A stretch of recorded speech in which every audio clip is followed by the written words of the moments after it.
Do you know how many transgender Americans have been mass shooters over the last 10 years? Too many. Okay, now 5 is a lot, right? I'm gonna give you some credit. Do you know how many mass shooters there have been in America over the last 10 years? Counting or not counting gang violence? Great. I want to watch. On April 20th, 1999, I was in my junior year of high school in math class in the middle of what seemingly was a normal day. And my teacher, whose name I don't quite remember, came into class late with a ghostly look on his face. He was a first year teacher, one of the few black male teachers I think I had all through high school.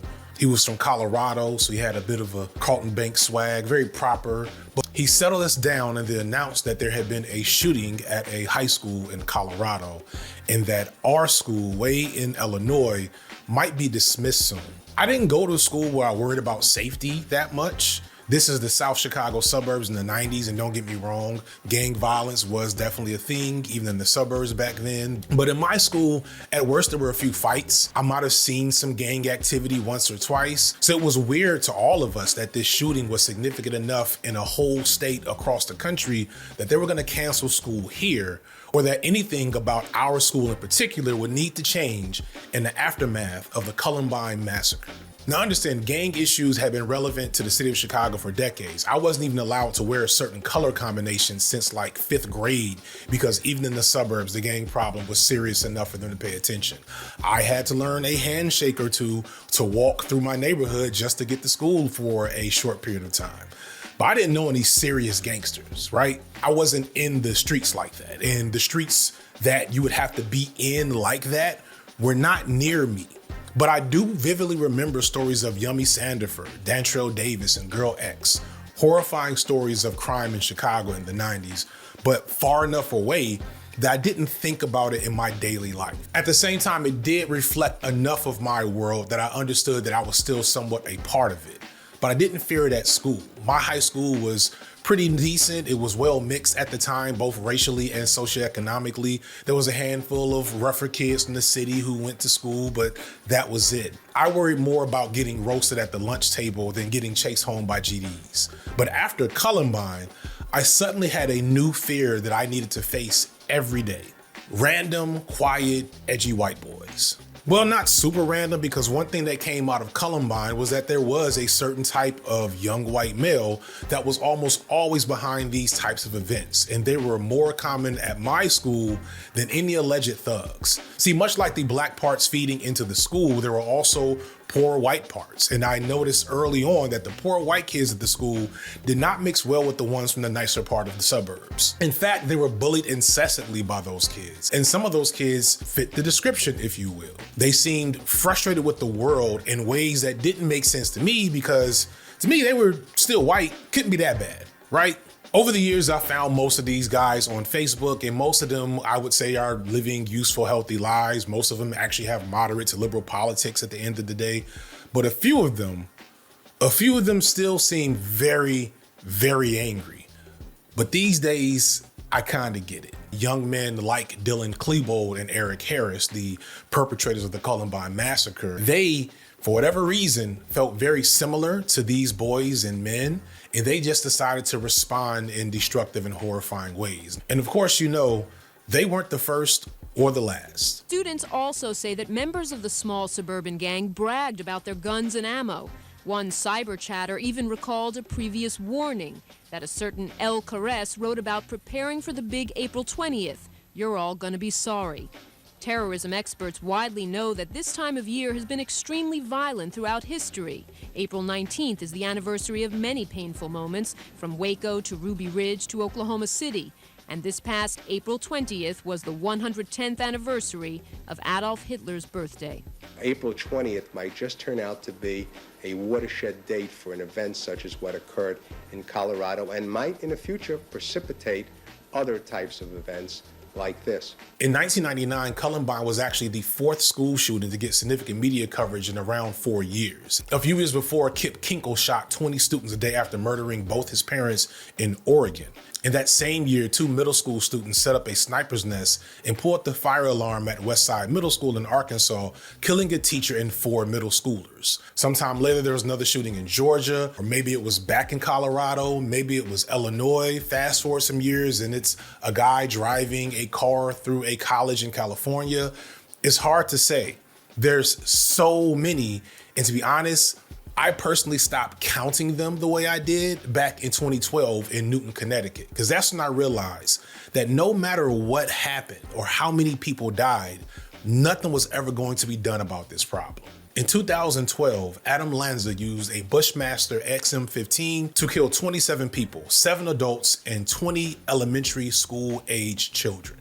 You would think that such an event would elicit national outrage strong enough to change gun laws in this country forever. That's what happened in other places where mass shootings occur. You would think that this nation would do some deep reflection on its engagement with guns, mental illness, and the ways young men, mostly white young men, are being socialized to make sure that something this senseless would never happen again. Surely someone would pay a price for the death of nearly 30 innocent people, mostly innocent children, innocent, mostly white children. But no, instead, it actually birthed a new conspiracy movement. People like Alex Jones made harassing the families of the victims their new content formula, so much so that he was sued into relative obscurity. And once that happened, it became clear nothing would ever be done about these types of spree shootings because it's more important to serve the interests of gun lobbyists and the ideology that represents it than to serve the people suffering from the gun violence themselves. Because to them, to white America especially, it's worth it. I think it's worth it to have a cost of, unfortunately, some gun deaths every single year so that we can have the Second Amendment to protect our other God-given rights. A source tells CNN that Trump ally and the founder of Turning Points USA, Charlie Kirk, was shot at an event on a college campus in Utah. Kirk was actually shot in the neck. The school adding that Kirk was 20 minutes into speaking when shots were fired from a nearby building. According to the university, there are reports that Kirk was hit. We can hear the audio where an audience member asked Kirk about mass shooters in America right before the gunshot. An audience member says, "Do you know how many mass shooters there have been in America over the last 10 years? Kirk says, counting or not counting gang violence, and that is when that single shot was fired. It is my great dishonor to be the person that says this and breaks this to you on television, but Charlie Kirk, according to the President of the United States, is dead. When I look at the very public, gruesome murder of Charlie Kirk, I can't help but realize that for the first time since 2012, I'm reminded of this brand of spectacle violence, somewhere between terrorism, true crime, political violence, and accelerationism. But, and here's an important part, almost always exclusively white, both in the victims, but also the perpetrators.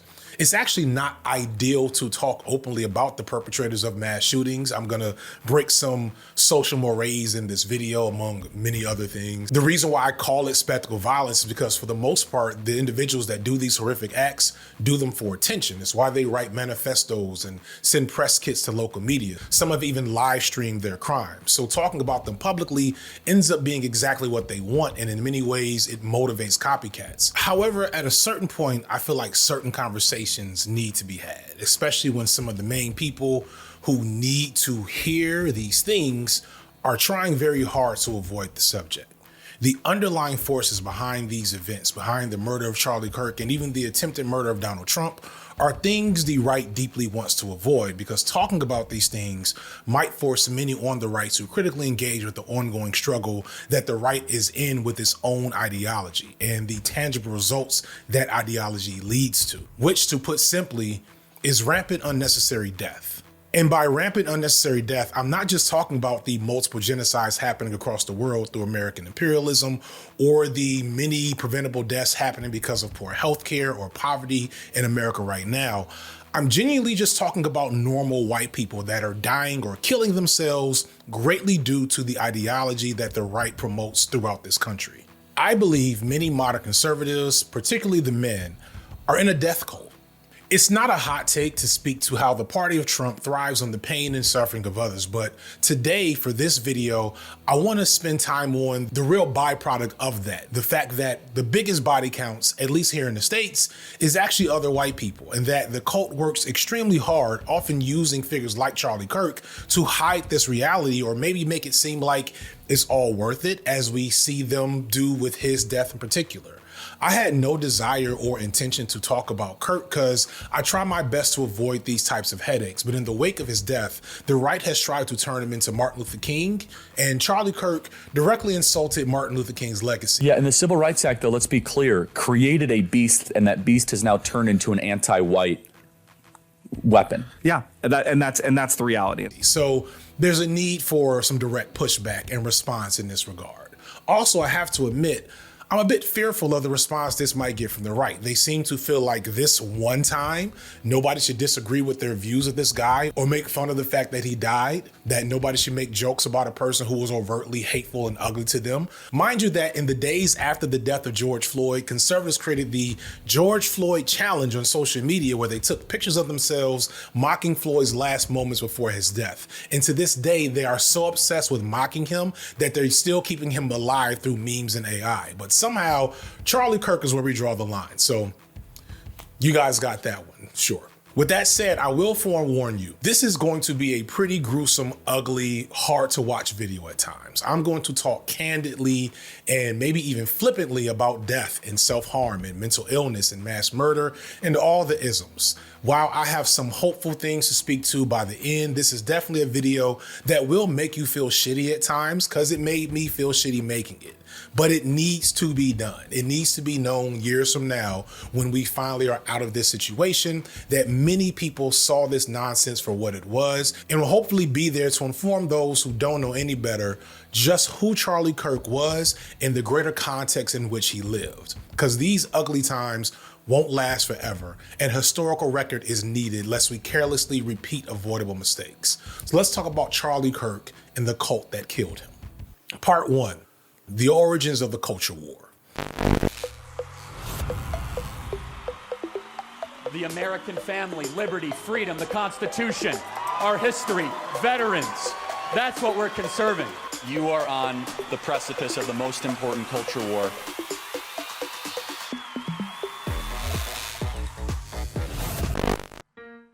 Young men do not know how to control themselves.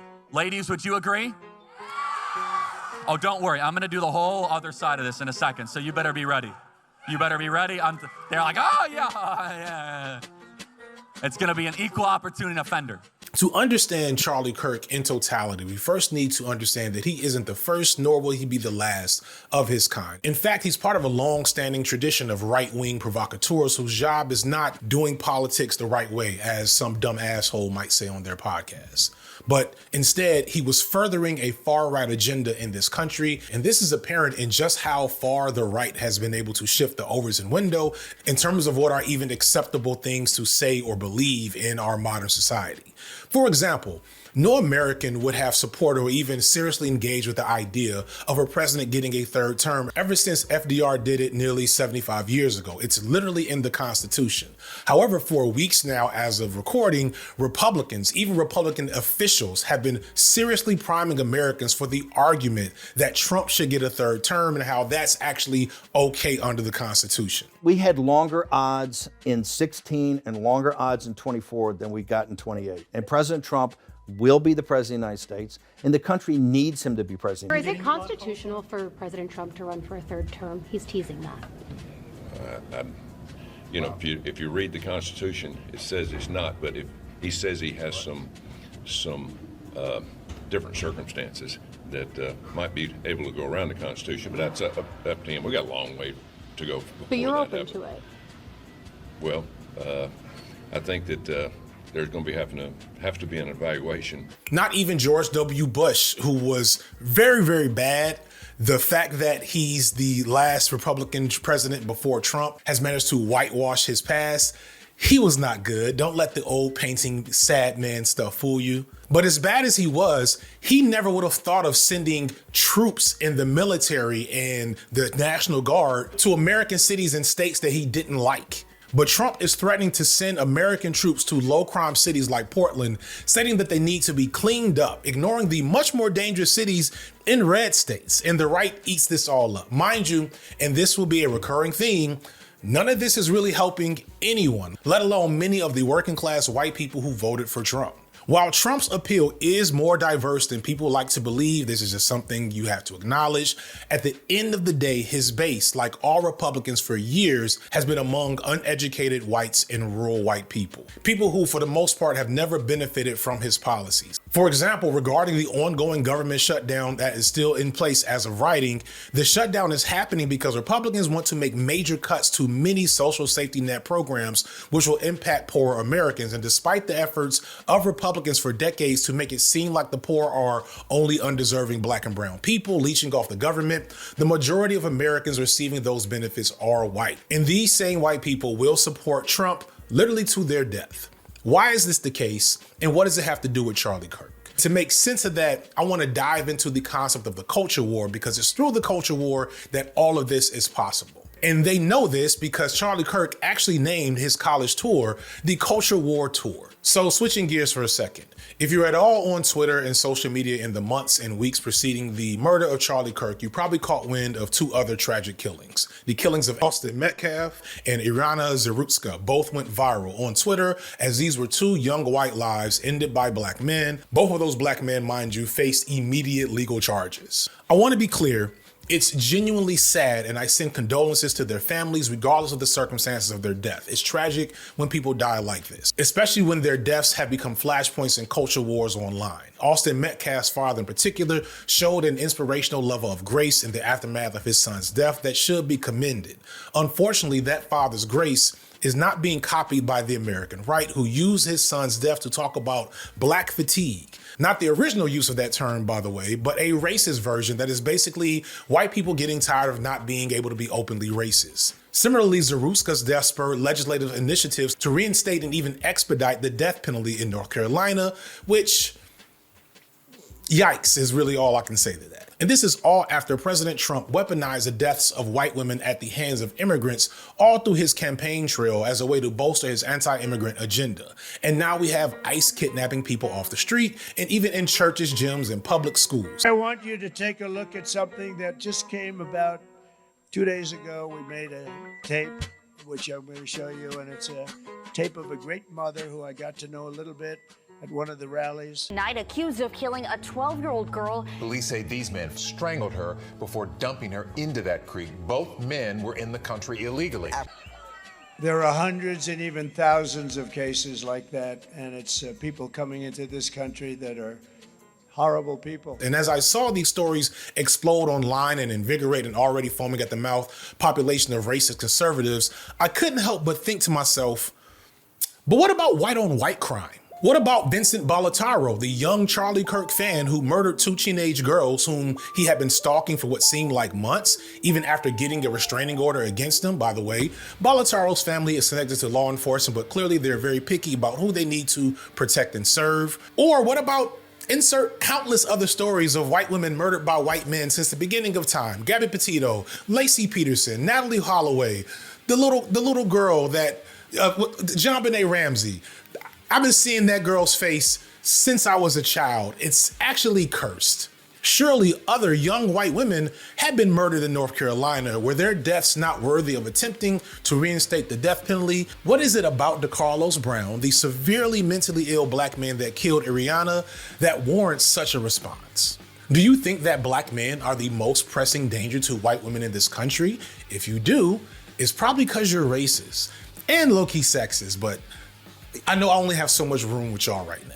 You can bet money, like literally, don't make this bet because you'll lose it, that if a young white woman is murdered in North Carolina, it will probably be from her white boyfriend or husband, because all crime in this country is intraracial.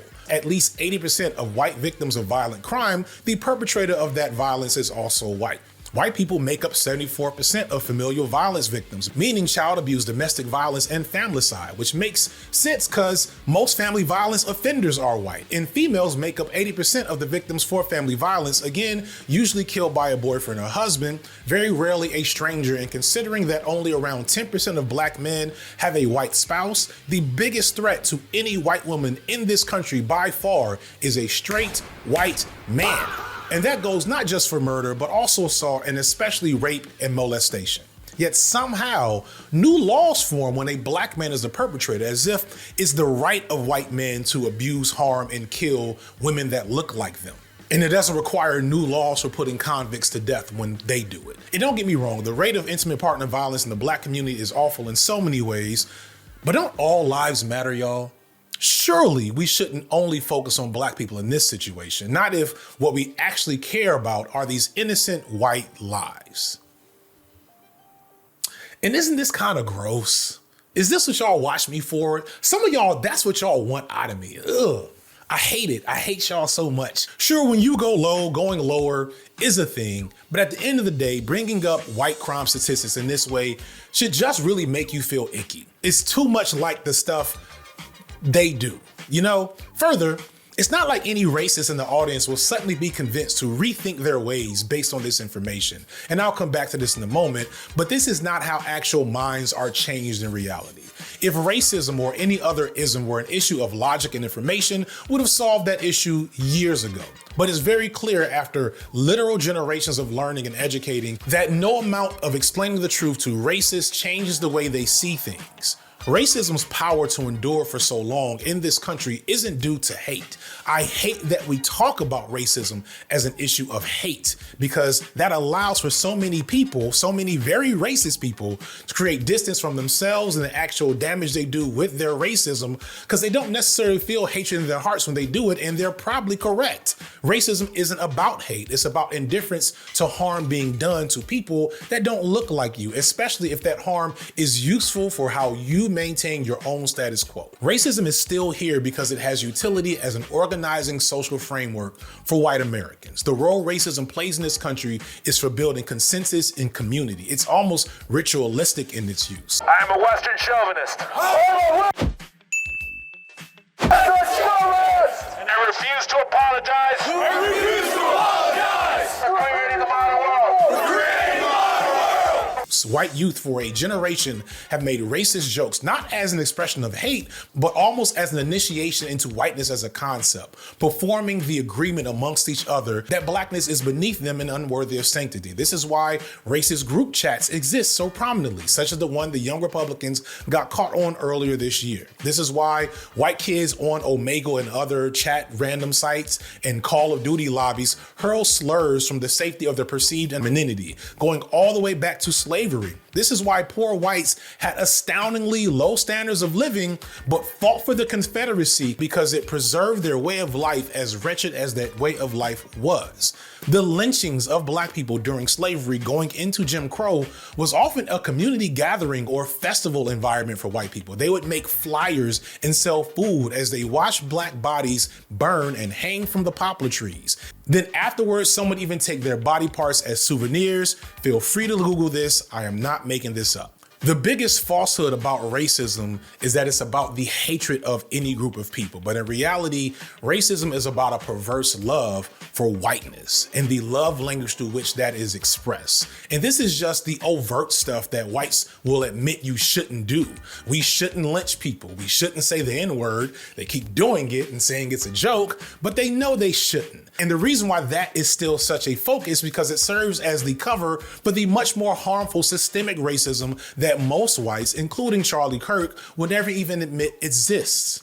There is nothing fascistic about deporting people in your country that are here illegally, securing your borders, and putting your own people first. How many of you students out there feel as if you'd be graded differently if you come out as a conservative or a Trump supporter? Raise your hand. Look around. That's fascism. That is definitional fascism. Do you think, for all that I just said, do you think a few cherry-picked statistics and some witty clapbacks is going to change this? No. This is the culture wars. and busy schedule to meet with us, the grassroots. We're fighting on college campuses every single day. We're fighting for the next generation. And to know that we have the backing of the most successful president of our generation means the world. Because look, we are in a culture war right now. We're fighting for free speech, for free markets, and for American exceptionalism. And to have the president take time out of his schedule to meet with us, to just exchange some ideas really, really means the world. And look, this is a battle that we're going to win. And beyond that, we spoke about the black community and black issues. I can't stress enough how important culture wars are to the American right and to American politics in general. And this is because culture wars have effectively replaced actual politics for most people, right and left. But specifically for the right, it has been instrumental in convincing many people to vote against their best interests.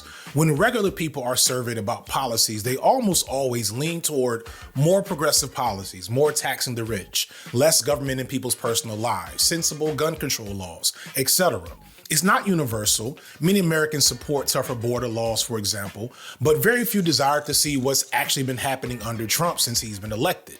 Even attitudes on abortion rights consistently fall to the left of Republican policies. Conservative voters constantly vote against their self-interest, whether they realize it or not. And even in moments where they do realize it, they still don't care because, as I've been saying, this is a cult and the culture wars are their, deep lore text. The culture wars, ironically, are proof that facts actually should care about feelings because people have been using feelings to override facts in this country for 100+ years. There's so many examples of this, both historical and recent. One is that conservatives were more likely to die from COVID due to vaccine hesitancy and resistance to masking. Despite the fact that science, logic, and so much information was telling them that masking and vaccines would save their lives, so many conservatives were literally, I remember vividly, I'll see if I can find the clip, a guy that was on a respirator talking about how he doesn't regret not getting a vaccine or masking, and then he died 2 days later.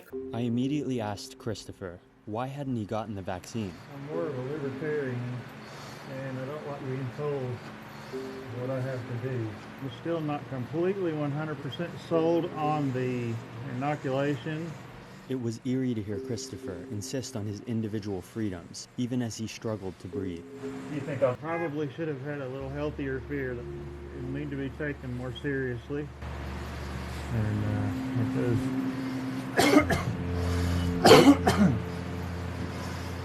And I don't know how close I am to being a lot worse.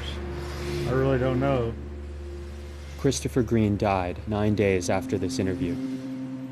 He was 53 years old.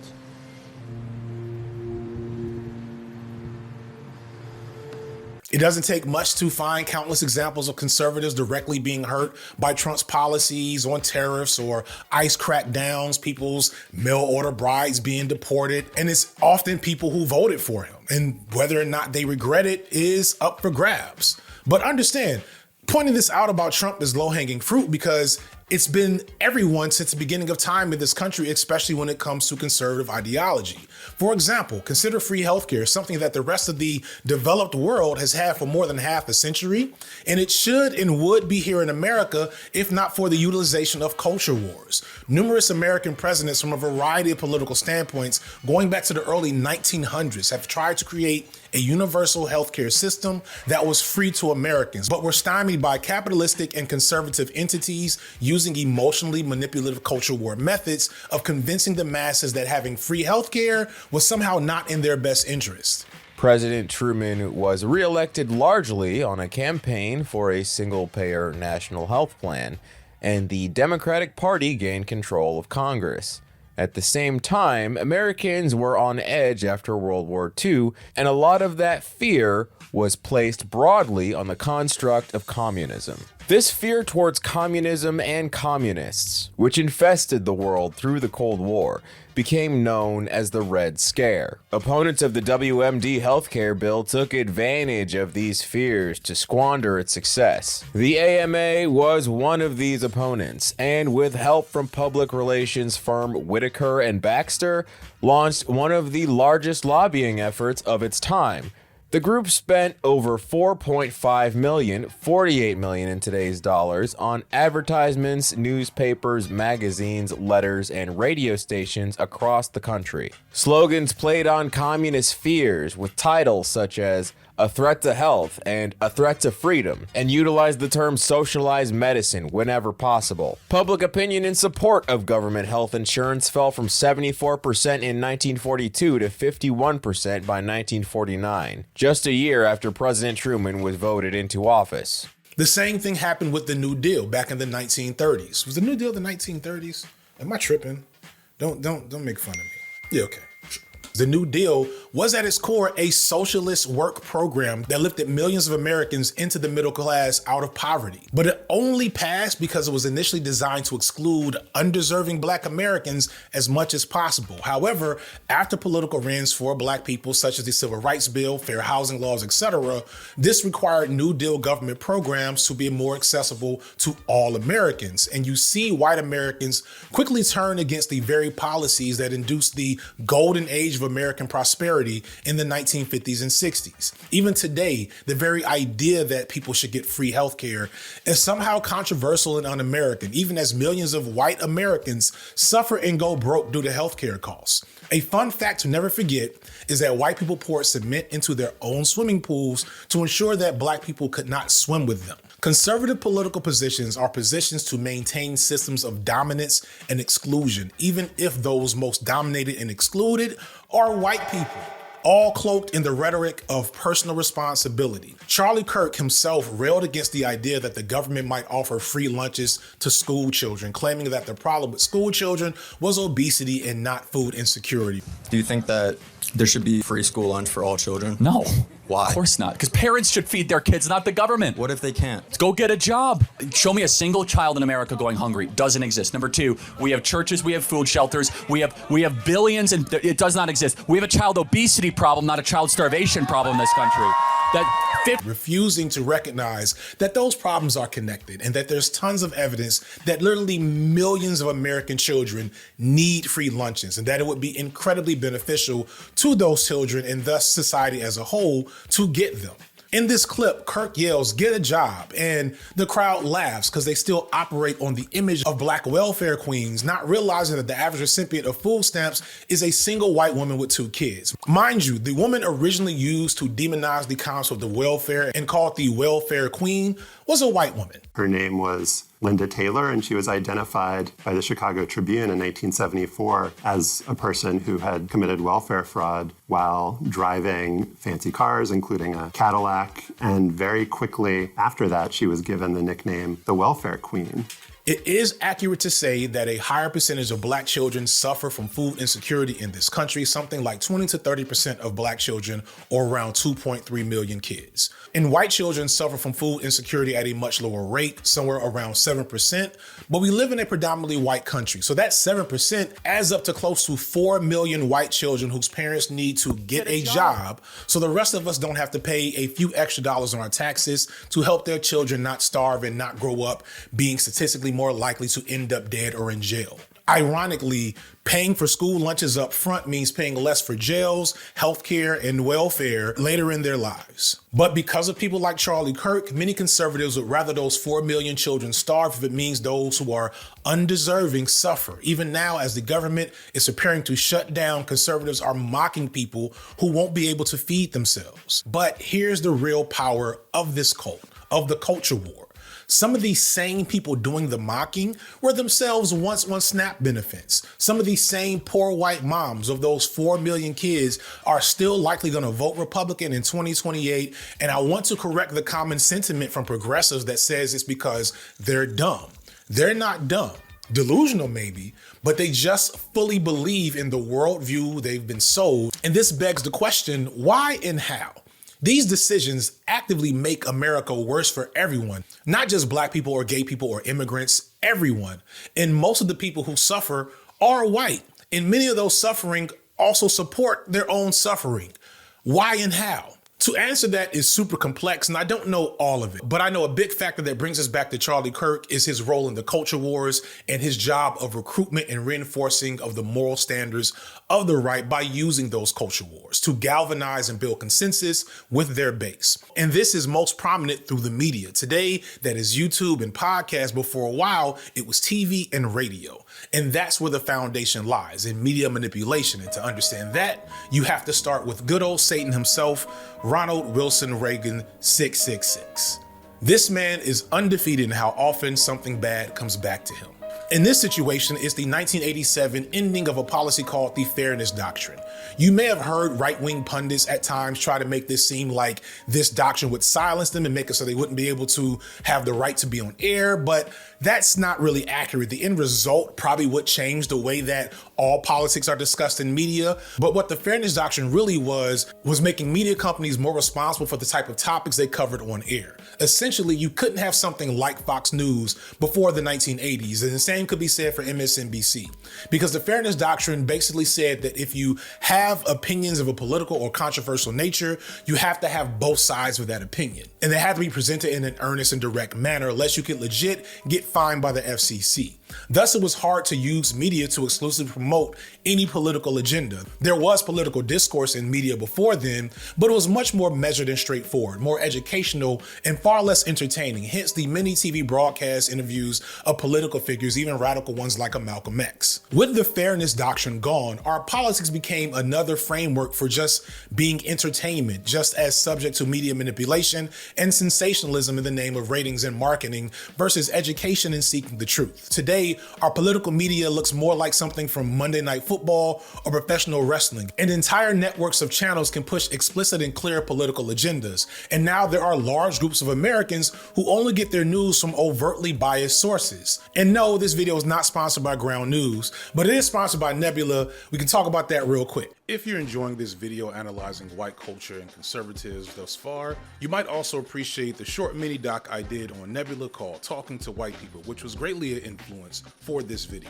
Talking to White People has me actually sitting down and having conversations with white people about what it means to be white and how we kind of never talk about this, and also the reasons why we never talk about this. And ideally, this won't be the end of me examining this topic, but only if you support my streaming service, Nebula.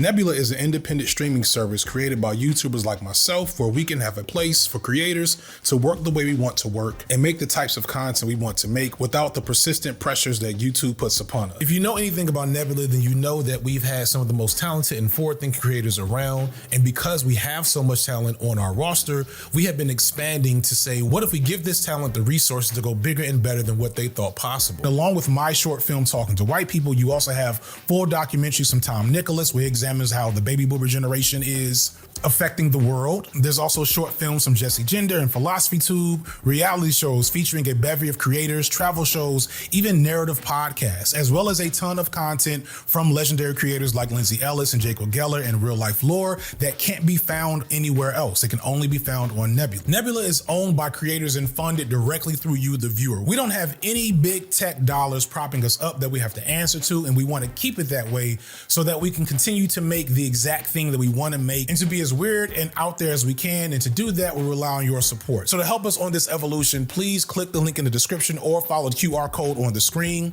to sign up for a full year of Nebula for 40% off. And right now, for a limited time, new subs to Nebula get 3 days of a free trial to test and see if there's anything inside Nebula that you really want to see.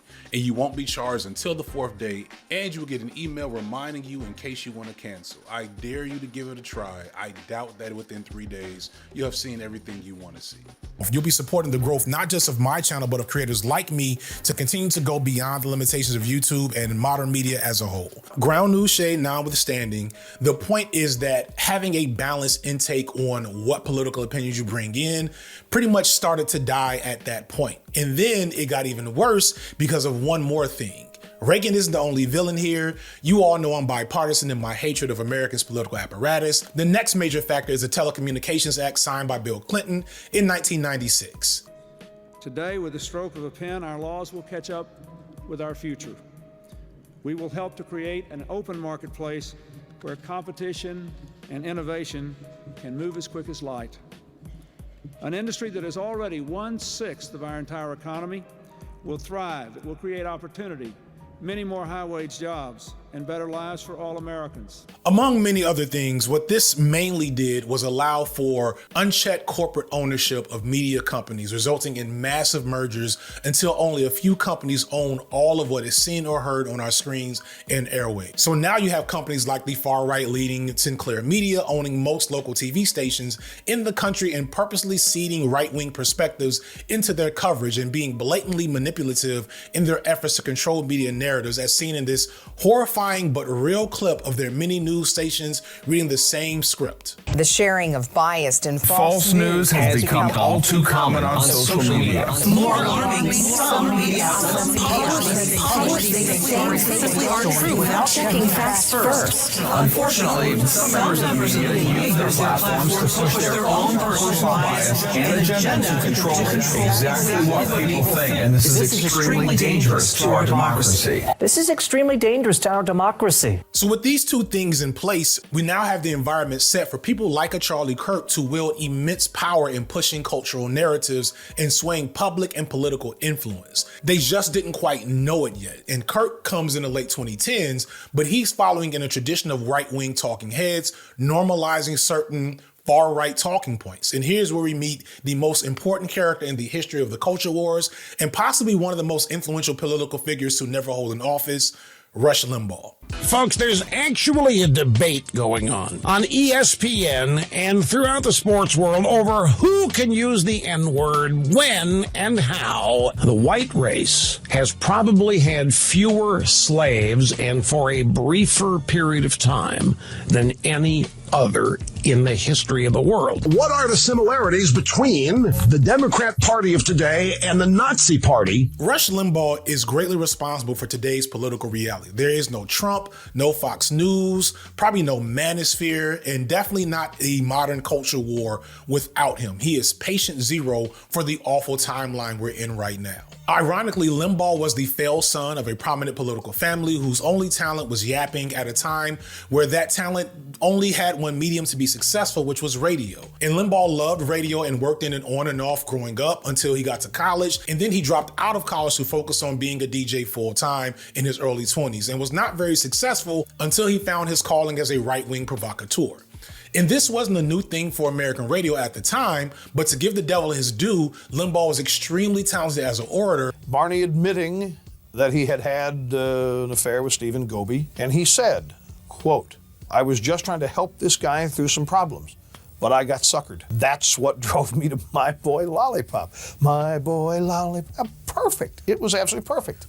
I don't think that is making fun of the homosexual lifestyle. Because of the Fairness Doctrine and the Telecommunications Act, the value of his voice skyrocketed and spread throughout the nation. In his book, Talk Radio's America, How an Industry Took Over a Political Party That Took Over the United States, Brian Rosenwald explains how, with the Fairness Doctrine gone, radio stations learned to streamline their content for market optimization, making all-day conservative talk shows a strong branding strategy, partially due to the fact that newer FM radio was clearer and better for music, but couldn't reach as far as AM radio, and listeners were fine listening to lower quality signals for talk radio, meaning that it was rural Americans well outside of city centers that was their key market demographic, playing into certain conservative and regressive ideologies around people and social issues, etc., was great for galvanizing that community. And this coincided with the aforementioned rise in media consolidation, as well as the vision of people like Newt Gingrich, who recognized where politics would fail,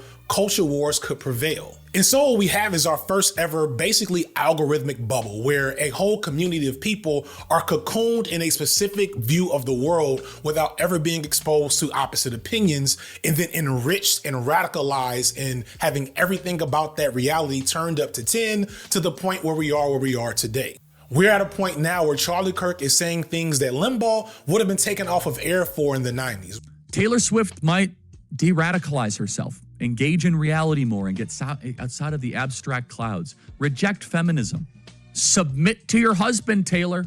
Again, the point is always to push the envelope on what can be deemed normal and civil, and that's what these people have been and are continuing to do. Republican politicians courted Limbaugh's favor. He makes visits to the White House, he advises presidents, and he gets more and more influential.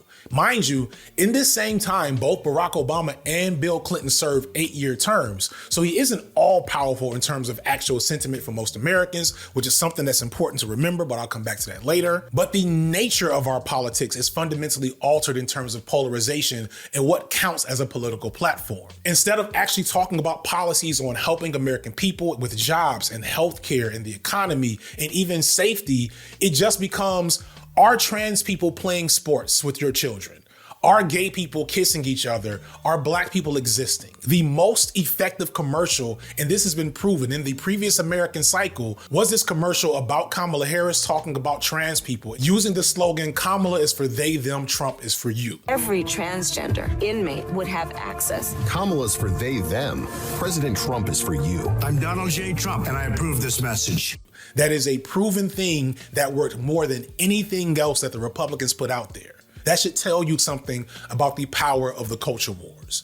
Mind you, there was also liberal and progressive media and content doing the same thing. Jon Stewart rises during this same time, as does NPR. Liberals even tried to mimic talk radio with the failed Air America, but it was not good enough to shift the Overton window with this significant amount of Americans who, if we're honest, liberals weren't paying attention to. The country as a whole didn't seem to realize what was happening in middle America this entire time. A lot of especially modern liberals don't recognize is that Obama and Bill Clinton moved the Democrats to the right. Yes, they did. Stop arguing about this bullshit. Look it up yourselves. Do the fucking Googles. And Clinton specifically pushed the Democrats right in a way that gave Republicans two options. Either move left, which was out the question, or move further right, which is what they did with the help of Limbaugh.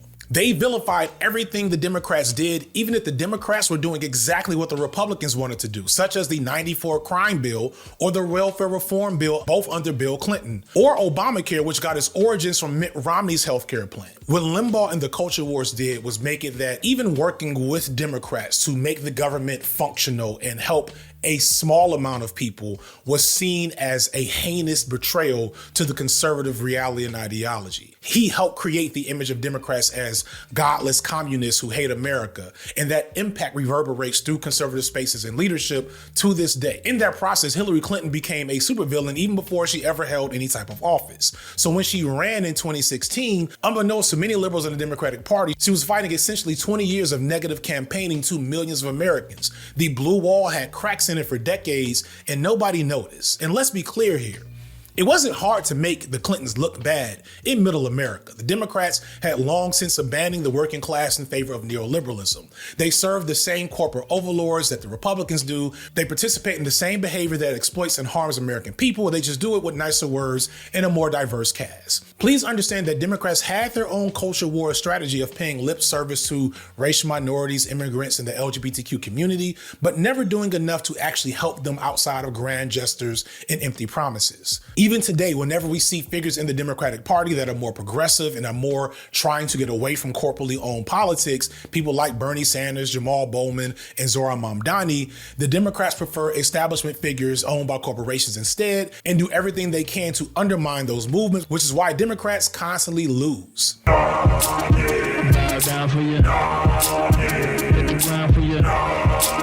Meanwhile, NAFTA, started under Reagan but signed by Clinton, expedites the mass erosion of jobs in middle America. And this leads to poverty and dysfunction in those areas that turn into hotbeds for opioids and meth and heroin in white populations. And then here's Rush Limbaugh and his cohorts such as Sean Hannity, Michael Medved, Herman Cain, etc., explaining that their problems, the problems of these white people in these rural towns in middle America and in the South, those problems that they're experiencing are the result of the Clintons, the Obamas, immigrants, critical race theory, and eventually trans kids playing soccer, the woke mind virus, and postmodern neo-Marxism. And it's worked beautifully for well over a decade now. And so Trump won in 2016 and liberals were shocked and did it again in 2024. But don't mistake this for the country moving more right. It's just the country responding to its natural right-wing disposition. It's because the right is winning the culture wars. It is clearly apparent that the right isn't doing much to create new ways for Americans to thrive and be successful. No one believes in trickle-down economics and probably never have. Republicans haven't been the party of small government since Dwight Eisenhower. But they know policies don't matter as long as they promise to hurt the people that their followers hate. And in that regard, they're doing an amazing job. And this is the role Charlie Kirk really played. He wasn't God, family, country, all that shit. He was meant to be a provocateur, but not to galvanize the masses, but to collect those already interested in the rhetoric that the right presents and radicalize them into devoted followers who will support the right no matter what, no matter if it's actually hurting them. What conservatives require are cult members. They require people who are more interested in winning the culture war than their own well-being. People immune to facts and logic. This will come up later, but understand the modern right isn't this huge, overbearing mass of people. What it is a well-organized, highly motivated mass that can in unison move and influence everything about our political reality. I talked about it in my election results video that Trump had hundreds of thousands of votes in swing states where voters didn't even bother to vote for any other candidates or issues on their ballots. These voters weren't politically inclined or informed. They just came to vote for Trump as a part of his cult of personality. That's what the right has understood for decades now. It's what they learned from Limbaugh and why even today, as they get exposed for all kinds of corruptions, openly court Trump to defy the Constitution or get caught having racist group chats, they never apologize, never admit wrong, never play defense, because their most valued followers don't want that and don't need that from them. Never forget Trump saying, "Stand back and stand by," when asked to denounce white supremacists. That wasn't an accident or a misspeak, that is intentional. A small group of highly dedicated, well-organized, and mobilized believers is all they need under the circumstances, because those folks do the work. They do the evangelizing. They do the recruiting, and they come out to vote, which is really all they need when the Democrats are as weak and feckless and genocidal as they are. And thus, America has steadily moved further right in pretty much every meaningful way for most of my lifetime. Sure, gay people can get married for now. You might even see a gay kiss on TV every once in a while. For now. And there were some DEI workshops and some donations to black schools or whatever after George Floyd was murdered. But never forget that after a year of protests and riots in the name of George Floyd, all these people shouting defund the police, that the government's response was to raise police budgets nationwide. This country is as right as it's ever been. Policing hasn't changed. The rich continue to get richer as the poor get poorer. Corporations own our data, our ways of communicating with each other, and even our access to art. The country is still hella segregated. Women no longer have the right to abortion. There's still no free healthcare. You can still buy AR-15 the same place you can buy Pokemon cards. Military police are invading American cities and kidnapping people off the street. And America is still an imperious superpower supporting and funding numerous genocides across the globe. Aside from a few victories here and there and some dynamic changes, the right has been winning the political game via the culture wars for a while now. This doesn't mean we stop fighting. In fact, we're in a better position than we've been in decades on the opposite end of this spectrum. But let's not be delusional on where the ledger stands.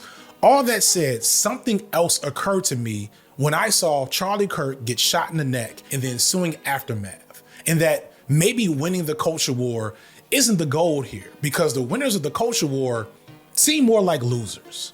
Part 2, who was Charlie Kirk?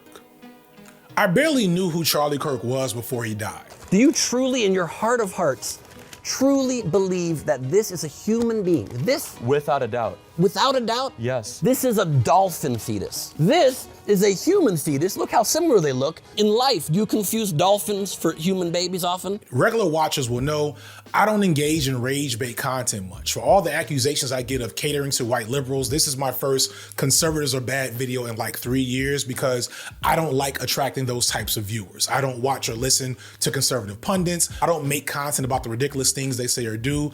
I legit could barely tell the difference between him and Tucker Carlson, because they all fit in the same mold that I just described earlier. However, they're trying to make him into a martyr. They're trying to make him on the same line as Martin Luther King or Malcolm X, to lionize him as a sympathetic figure who only wanted what was best for people in America and had deep, meaningful beliefs about free speech and open dialogue and getting past differences. God, family, country, in that order. And to the untrained ear who doesn't know the reality, who could hate that? But I know that Charlie Kirk started out by targeting people for free speech, by targeting college professors and trying to silence them on college campuses for saying anything that was in any way progressive. I know that these same people who say God, family, country will gladly persecute you for not worshiping their God, kill your family, and put you out the country. Of many things I'm going to expose about Kirk, The main thing that should tell you the type of person he is that he's the only conservative pundit that I can think of in my lifetime to legitimately and publicly criticize Martin Luther King in any real way. When the New York riots happen, it goes for like a condemn week. them, It goes right? for about a week. He's telling King,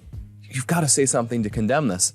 And King says he doesn't want to do it because he says, I don't want to deliver a condemnation without also condemning the causes that lead to riots. That sounds like BLM. I wanted to make sure that, after that conversation, we talk about the positives. And then we also get into some of the other implications of this. We're a truth-seeking show. But I can say declaratively, this guy is not worthy of a national holiday. He is not worthy of godlike status. In fact, I think it's really harmful. Most conservatives aren't bold enough to engage with MLK critically. Instead, they like to use the sanitized version of King to push their right-wing agenda. But maybe, I guess to his credit, Kirk has purposely brought up King's radicalism as a way to undermine him, likely in preparation for Project 2025 and the purging of civil rights that we see they're clearly trying to attempt. Notice how Kirk talks about the civil rights bill and his issues with it.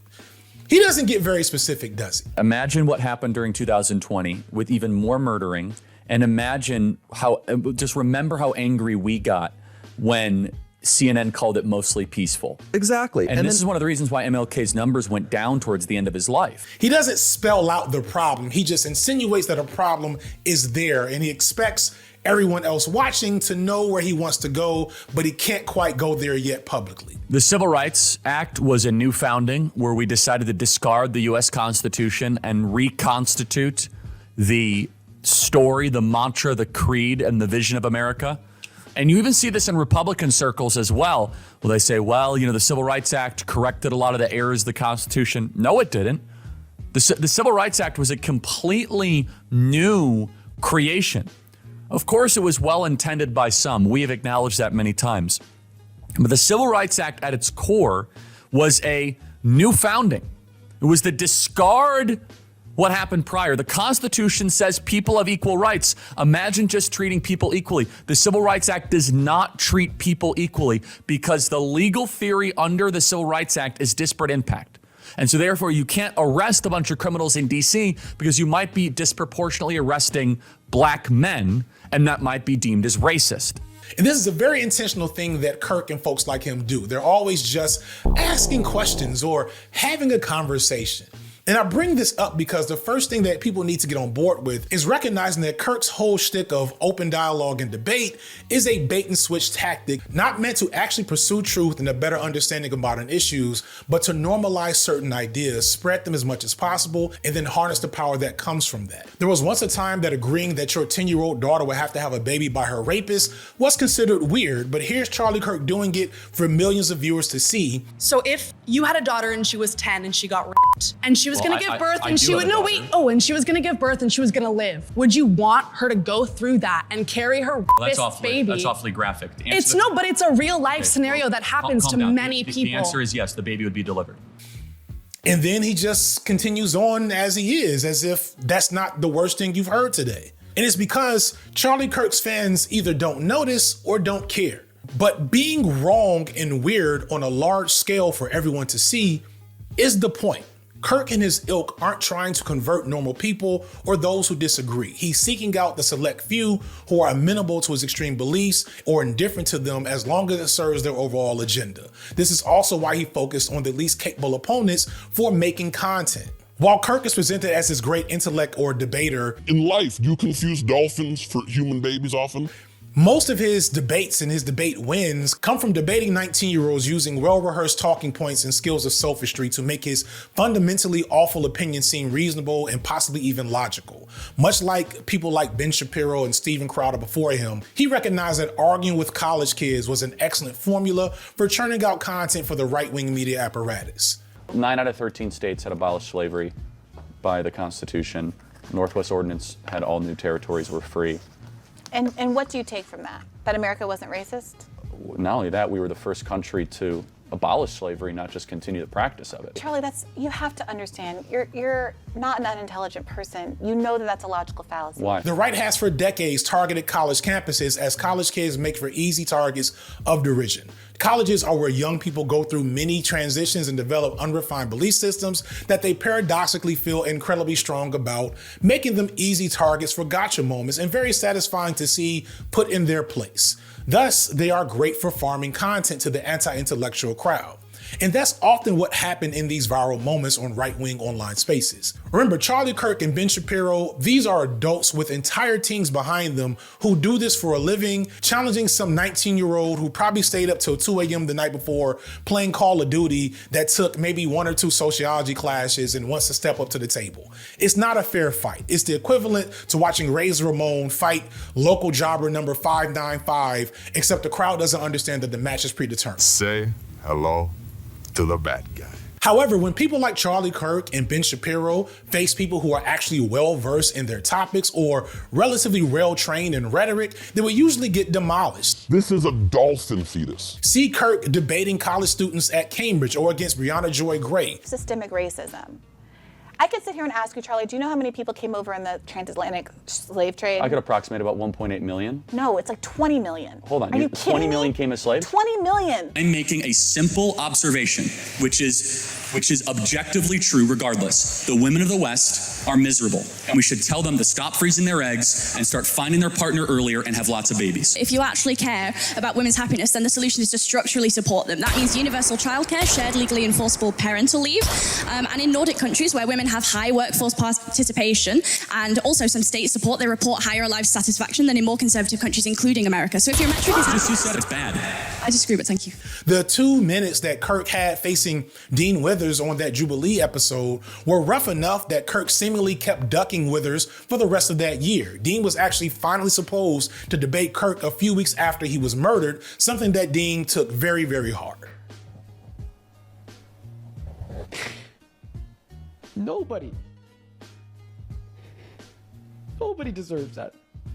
Not even Charlie Kirk. When Kirk went to Cambridge in the UK and faced up against students who've actually put in significant effort and preparation, he was so clearly outmatched that his own channel comment section took the side of the woke feminists. So there it is. Charlie Kirk beaten by facts and logic in the marketplace of ideas. Feminism wins, the right loses, nothing else to worry about, right?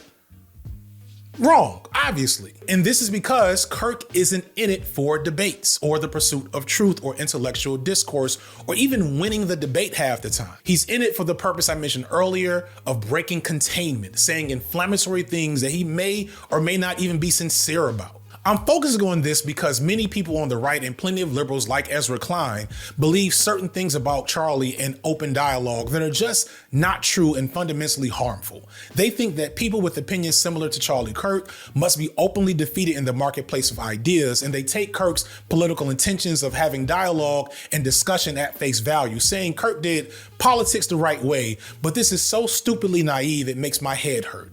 Plus, it's just not based in reality. Here's Kirk, a man who didn't even finish college, insulting multiple highly successful black women with advanced degrees and high achievements, insinuating that their success is only a product of affirmative action based solely on them being given opportunities because they were black. I may have been admitted on affirmative action, both in terms of being a woman and a woman of color, but I can declare that I did not graduate on affirmative action. This is my personal story. You really have to wonder. In fact, you know, if we would have said 3 weeks ago, Blake, if we would have said that Joy Reid and Michelle Obama and Sheila Jackson Lee and Ketanji Brown Jackson were affirmative action picks, we would have been called the racist. But now they're coming out and they're saying it for us. I'm only here because of affirmative action. Yeah, we know. You do not have the brain processing power to otherwise be taken really seriously. You had to go steal a white person's slot to go be taken somewhat seriously. He insults their brain processing power and assumes that their job should have went to more qualified white men. He gives no actual argument for this, no material evidence to support this.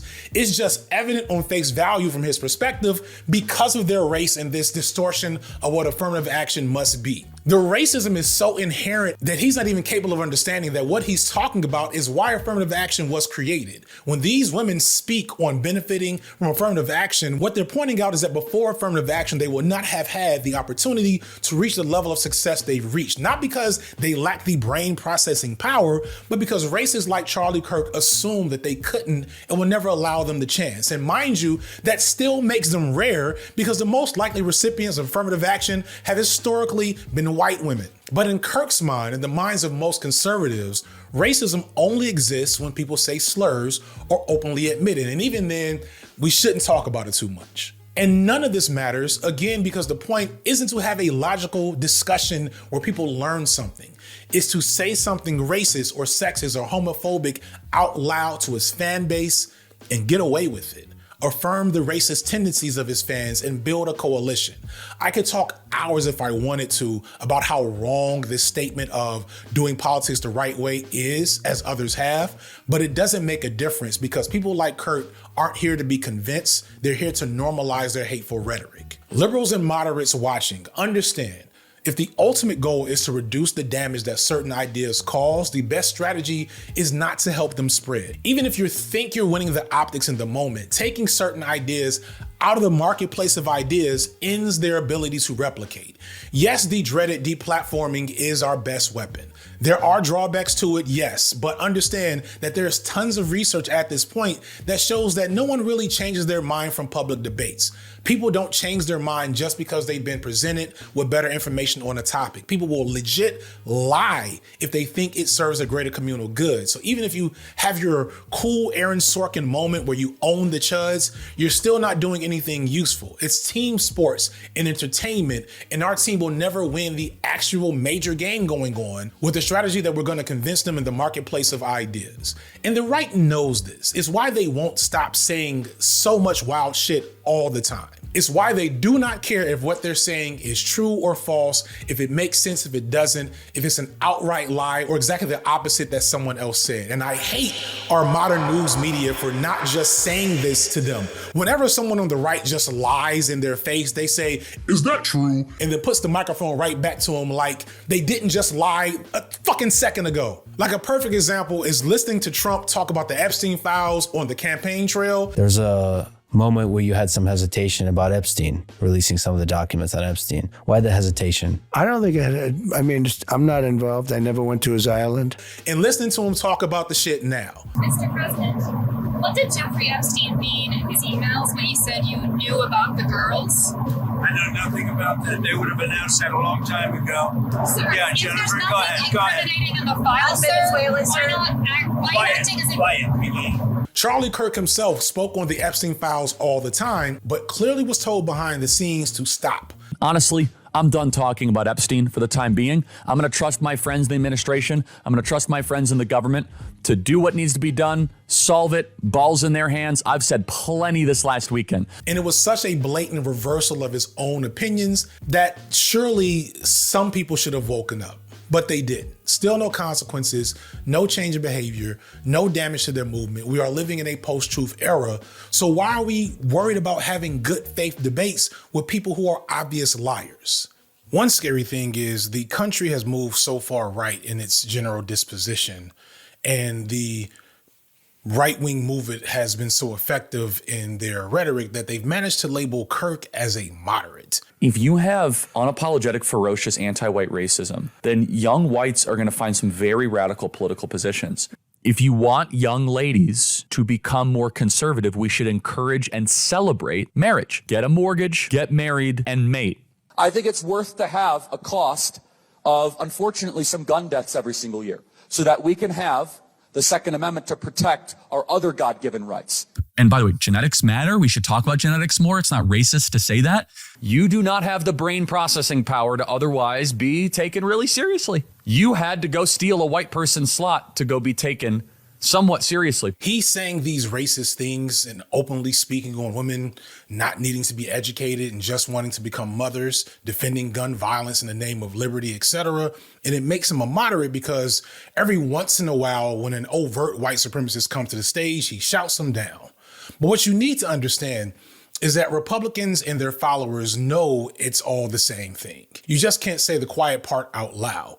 Lee Atwater, the campaign manager for Ronald Reagan, said as much back in 1981 as they developed their culture war playbook. You start out in 1954 by saying by 1968 you can't say that hurts your backfire, so you say stuff like forced busing, states' rights and all that stuff. And you're getting so abstract now, you're talking about cutting taxes, and all of these things you're talking about are totally economic things, and the byproduct of them is blacks get hurt worse than white. This is still where we are, but the truth is Kirk was just skilled at hiding the racism inherent in his movement. Many members of Turning Point USA were exposed for having their own racist text chats. It's just something white people do when they're not around us, or even when they are around us, to be honest. Kirk was a modern update on all the overtly racist pundit this country has seen. However, I want to talk about the one that I think most right-wing figures are mimicking today, George Lincoln Rockwell.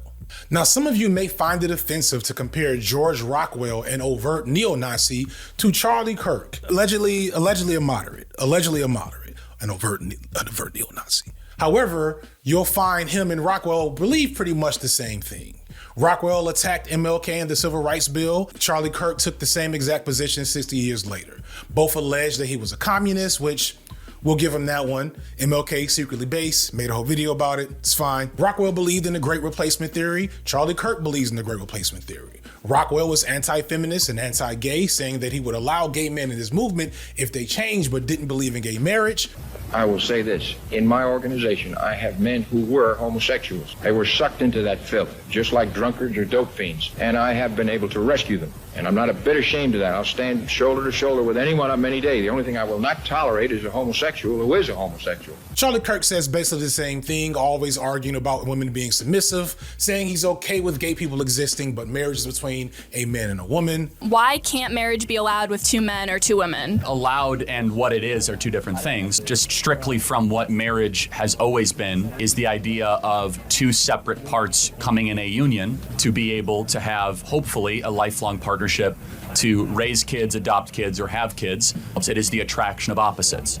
If you want to redefine marriage, that's fine, that's your contention, but I take a classical view of marriage. Both were anti-immigration, both were college dropouts, both showed potential as provocateurs, which got the attention of rich benefactors. Harold Noel Aerosmith Jr. bankrolled Rockwell. Bill Montgomery saw similar potential in Kirk and helped him found Turning Point USA. Both were overtly anti-communist and anti-progressive. Both toured college campuses debating students and creating spectacle to bring attention to his cause. Both couched their politics in a false image of Christian faith based solely on whiteness. Both were even from the state of Illinois, with Rockwell being from Bloomington and Kirk being from Arlington Heights, the future home of the Bears, which that's so bad. And there's one more similarity I'm gonna save for later. However, for a lot of you, this might be your first time ever hearing of George Rockwell. Hell, I didn't know much about him till earlier this year, and shout out to Westside Tyler for making a similar comparison between him and Charlie Kirk in a video just a few months back. But despite the fact that Rockwell was a well-known figure in the 60s during the civil rights movement, often trailing Martin Luther King on his speaking engagements and marches, he's been erased from our history, and the reason is obvious. Rockwell made one mistake. He said the quiet part out loud a lot. Commander George Lincoln Rockwell, you are head of the American Nazi Party? Yes, sir. How can you possibly justify leading an organization whose objectives are the liquidation of the Jews, the removal of the Negroes to Africa, and the turning of the United States into a fascist state? Well, I don't know where you got those supposed objectives, but they're ridiculous. We have no such objectives. As you have said, we are not out to liquidate the Jews. We are out to liquidate communist traitors. Unfortunately, too many Jewish atheists, not religious Jews, but too many religious atheist Jews are mixed up in communism. He was too honest about what the American right really was and what they wanted. He was too extreme, not in his rhetoric, much of which was popular then and is openly parroted by the American right now. No, his problem is that he openly called himself a Nazi. He did it at a time where Americans had spent years branding themselves as anti-Nazi, even though the Nazis modeled their genocide off of Jim Crow laws in America. They were still the bad guys to us then and still today. but his political platform was damn near identical to Trumpism. Rockwell soon discovered that the well-educated and spirited Judith was nothing like the mental image of a wife, based on the demure and submissive Claire. He quickly eroded whatever relationship he had with the Altmans by blaming them for not training Judith for the proper, meaning docile and compliant role of a wife and mother, which was, in his view, the only appropriate station for a woman. Submit to your husband, Taylor. But unlike Kirk and so many figures on the right, he didn't play coy with plausible deniability. He didn't wink and nod with other white supremacists in the crowd. He didn't say stand back and stand by. He said literally white power. That's a book he wrote. He named one of his magazines The Stormtrooper, and one of his followers went on to write the Turner Diaries, the Bible of white supremacist fan fiction. So he is not mentioned in today's modern society and has been erased from history. And I'm not saying that's a bad thing, but it's interesting to consider that he himself has been erased, but not his rhetoric, especially since conservatives today have come to identify themselves with Nazis so much that making Nazis bad guys in movies and TV shows and video games is offensive to them. We just had a guy call himself a fascist on Jubilee to laughter and applause. But let's go back to that last similarity between Kirk and Rockwell I didn't speak on yet. It's in how they both died. The story right now is that Kirk was shot by a young white man named Tyler Robinson, sniped from a rooftop. Tyler Robinson has been branded as a leftist by a lot of conservative media due to some incredibly specious and circumstantial pieces of evidence that I'll talk more about later. I will add now that everything from his past life to his parents to his username on Steam and his hobbies indicates that he was your typical right-leaning young man from Utah. Meanwhile, Rockwell was also sniped from a roof by John Patler, a former member of his American Nazi Party who had a tumultuous tenure with the party due to not fitting into the Aryan aesthetic, for which he was eventually ousted by Rockwell for his Bolshevik tendencies. But what he really meant to say was that Patler was a closeted gay man. And I'm sorry if I can't not engage with the profound irony of these similarities and what they tell us about the hidden costs of movements like Rockwell's and Kirk's. The fact that Rockwell named his magazine Stormtroopers, explicitly insinuating the untimely death of his followers for the white cause, and the fact that it's that same belief in the expendability of his followers that led to his own death. And a similar thing can be said about Kirk, whose last words were literally him attempting to deflect the reality of spree shooters and similar acts of senseless gun violence that he's defended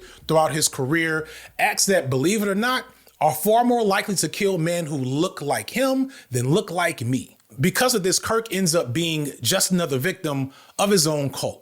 The world Kirk helped build is the same one that killed him, and now they want to make him a martyr. Not a cautionary tale, not an opportunity to reflect, but a symbol to push their same destructive movement forward. And I can talk all day about how the rhetoric of the right and Kirk and Rockwell and whomever hurts me and those like me and those I care about, but we kind of already know that.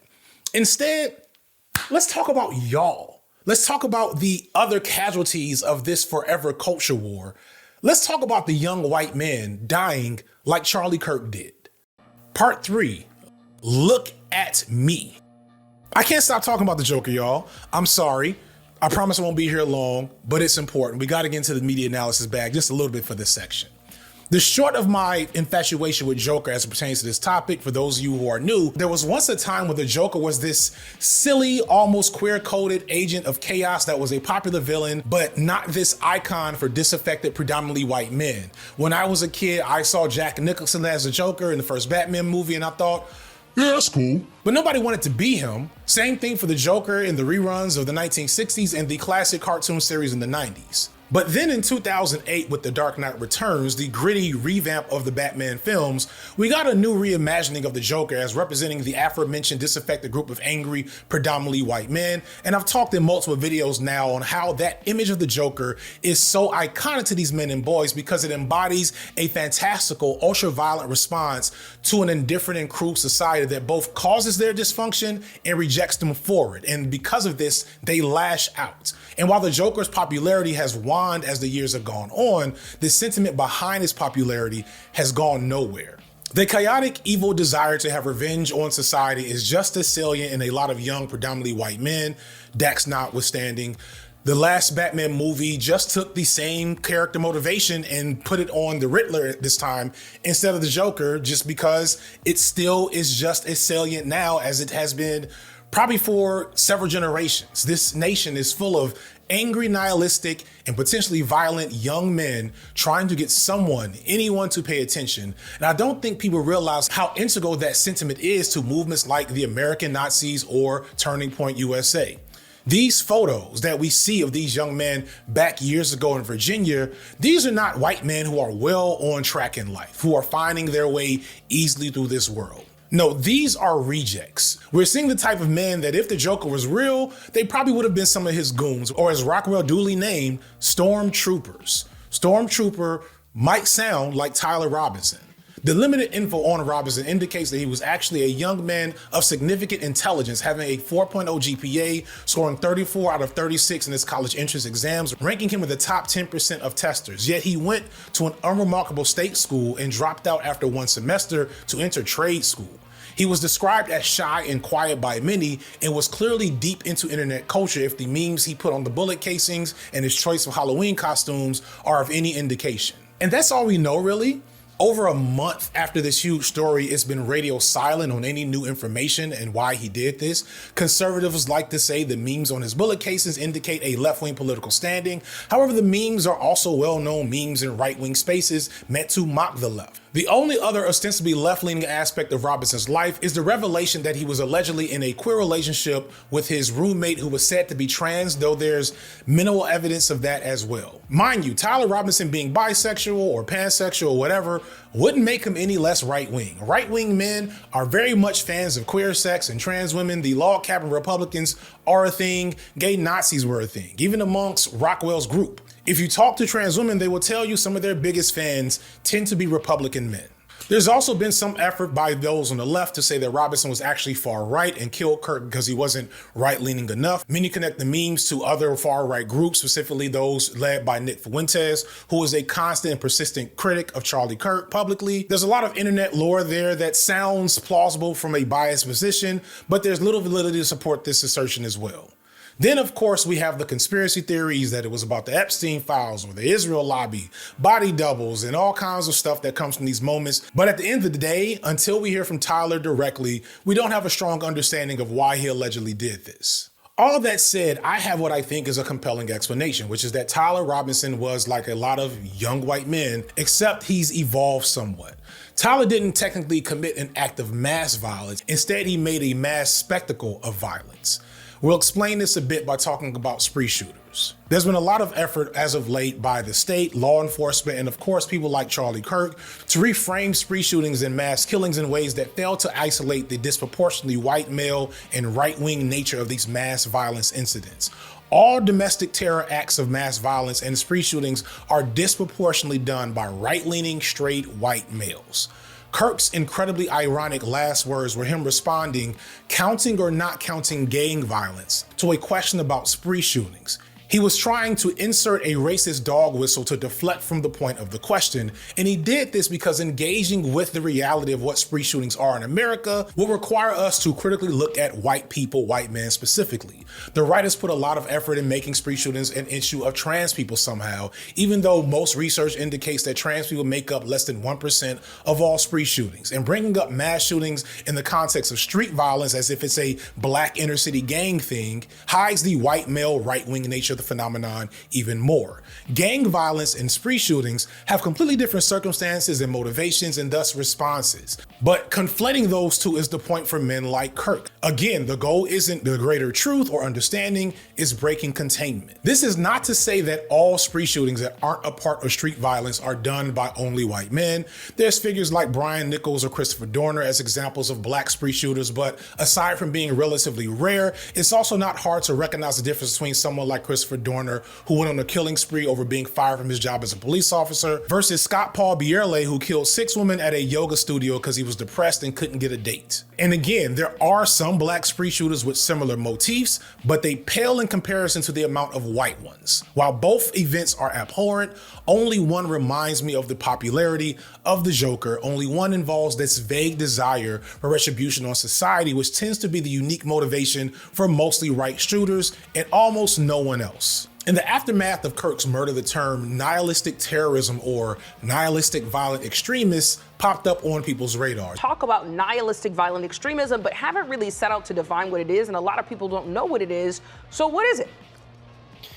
At its simplest terms, nihilistic violent extremism is a practical definition that allows authorities, specifically law enforcement and the FBI, to attribute acts of violence that are terroristic in nature but lack a singular ideological focus. It's individuals who are mobilized by maybe 3 or 4 ideologies, but none of them hold a primacy over that person's beliefs or why they took the violent actions they did. But nonetheless, they're seeking to exploit the weaknesses in society through violent means and hoping to see it collapse or at least degrade a little further. Essentially saying, we don't really understand why he did this. But I think that's a lie. This ignores a very obvious factor in many of these events, the desire for attention. So you think Batman's made Gotham a better place? Look at me. Look at me. Going all the way back to the Columbine killers. When you read their writings and the writings of other spree shooters, you see a ton of patterns. And one of them is the desire for people to see what they're going to do, to witness them.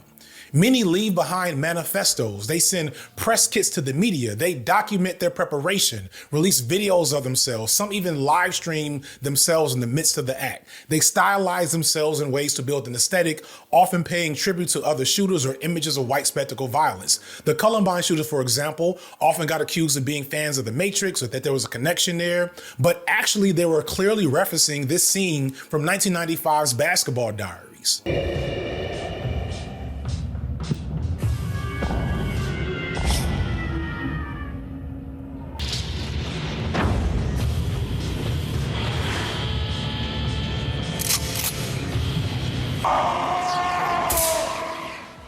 These acts are intended to give them meaning in a world where they feel meaningless. And I would argue that even the killers who do seem more politically or specifically motivated still desire some sense of notoriety and attention.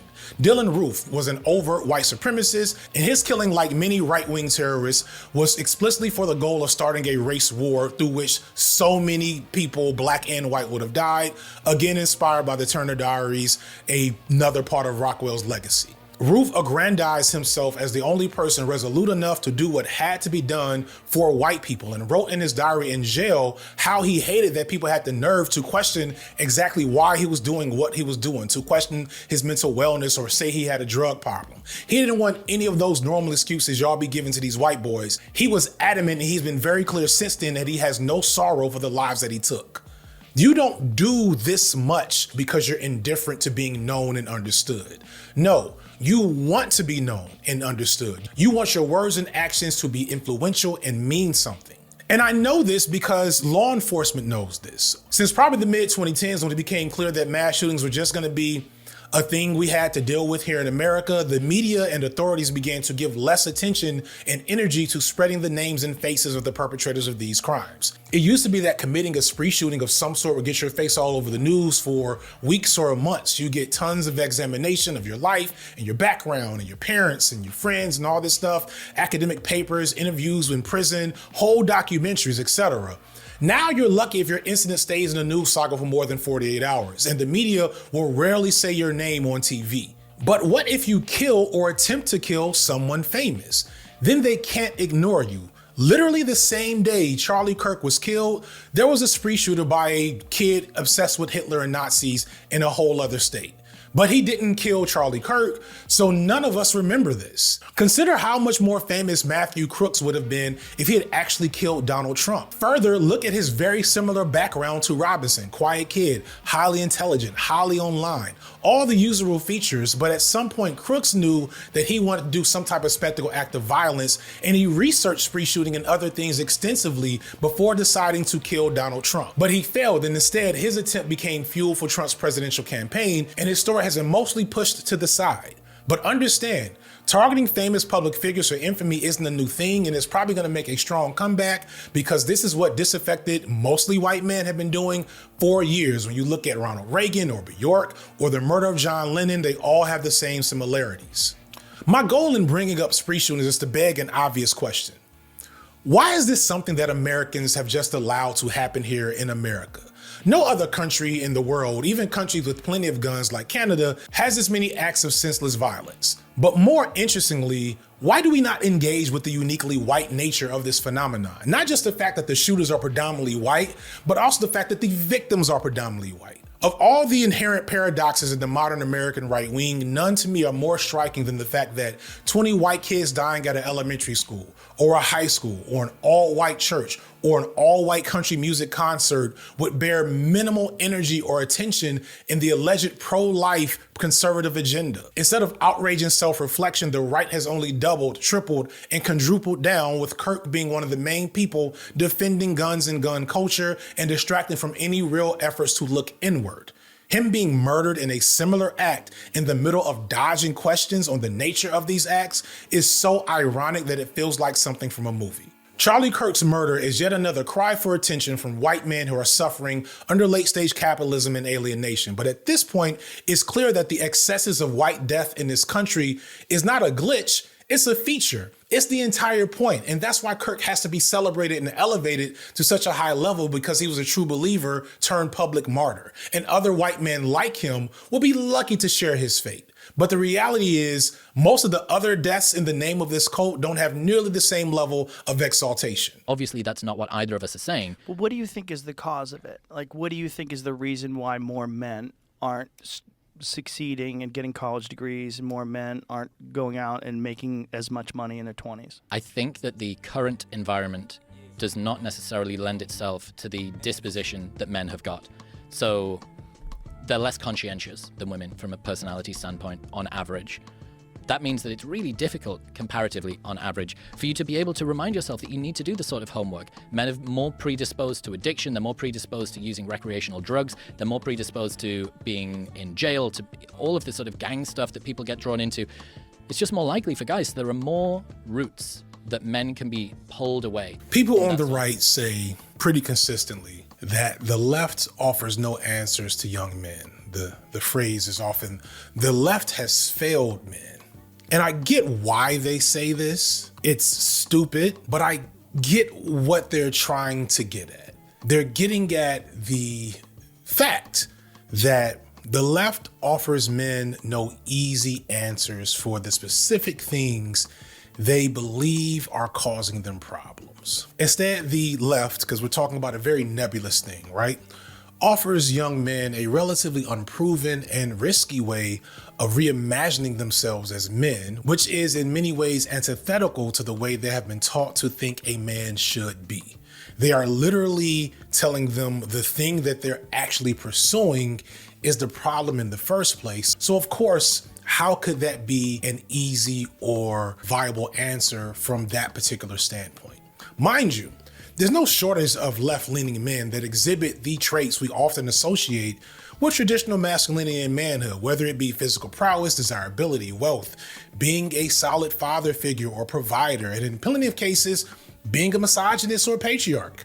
None of these things are unique to the right. Further, if you look at a lot of modern right-wing male figures, they come up pretty fucking short in their performance of masculinity, whether it be Ben Shapiro's clear low T count, or the fact that many right-wing men like Kanye West or Steven Crowder can't keep their women or don't take care of their kids. But the right has the advantage in branding, not in truth. And so because they can frame their false images of masculinity as the appropriate ones, it's an uphill battle for anyone outside of that.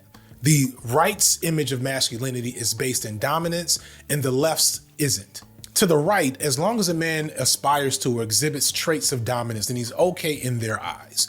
And while, again, these problems do exist with men on the left, we're not branding ourselves as such, and that limits our reach. Conversely, the right tells young men and boys that they can be a dominant alpha male as long as they follow them on Instagram and buy their vitamins and do this workout plan, as well as this 11-step course to becoming a millionaire before the age of 30. And none of it works, of course. The irony, the immense irony of the left has failed men is that the right has always failed men. The right has been in control of what men say they're trying to be for generations. And why are we where we are today, if not for the false things they've been selling y'all? algorithmically generated content on social media contributes to and profits from young men's growing social isolation, boredom, and ignorance, with the deepest pocketed firms on the planet trying to convince young men that they can have a reasonable facsimile of life on a screen. Many grow up without acquiring the skills to build social capital or create wealth. The statistics are insane. Like 45% of men 18 to 25 have never approached a woman in person. You could largely describe America right now as a giant bet on AI. 10 companies have driven all the growth in GDP, are responsible for 77% of the earnings growth. Our economy literally rests on 10 companies now, often referred to as the Magnificent 10. And they do several things, but quite frankly, they're in the business of enragement, polarization, and then sequestering young people from all other activities. Now, of trying to establish a romantic partnership when you have literally lifelike synthetic porn. So what are we doing?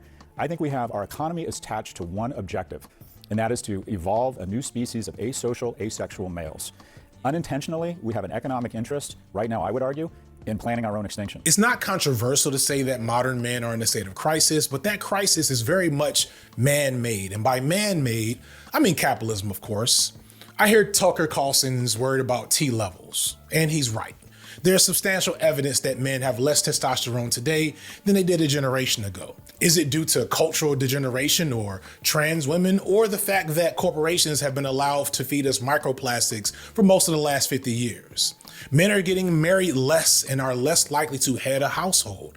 Is this because feminism has made women more masculine, or because neoliberalism has made it impossible to support a family on a normal job? Is it because capitalism incentivizes employers to pay people less and less to work them more and more, and the right constantly fights against raising the taxes on the wealthy who are in control of that equation? Let alone raising the minimum wage or paying for healthcare, maternity leave. Who would want to get married under any circumstances when it's two people just struggling together? Everything about modern men and modern society is a direct reflection of the failures of modern capitalism, but the right refuses to acknowledge this to the detriment of its own followers. The most damning statistic of the dysfunction amongst white men specifically can be found in the suicide rate. While so many white supremacists like to talk about 1350, the distorted data point that says African Americans make up 13% of the population and 50% of the crime, which is a willful misrepresentation of FBI data that we all should know by now. I've talked about it before. I'm not getting back into it. But what about 3070? Y'all ever hear that one? That represents the percentage of white men in this country and the percentage of suicides that they represent. Yes, white men are 30% of the population and represent a whopping 70% of suicides in America. Yet somehow it's the left who is failing men.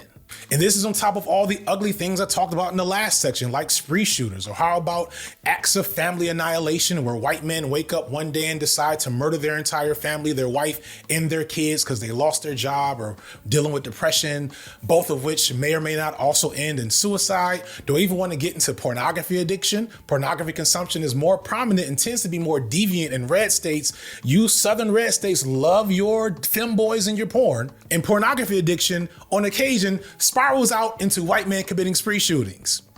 If any other group in this country had these types of disproportionate negative health outcomes, it will be all over every news space on a regular basis with explicit detail. They would call it the white male spree shooter problem and not the male loneliness crisis, because the reality is it's the white male loneliness crisis. I recently watched a video by CoffeeZilla where he talks about the proliferation of gambling in our daily society.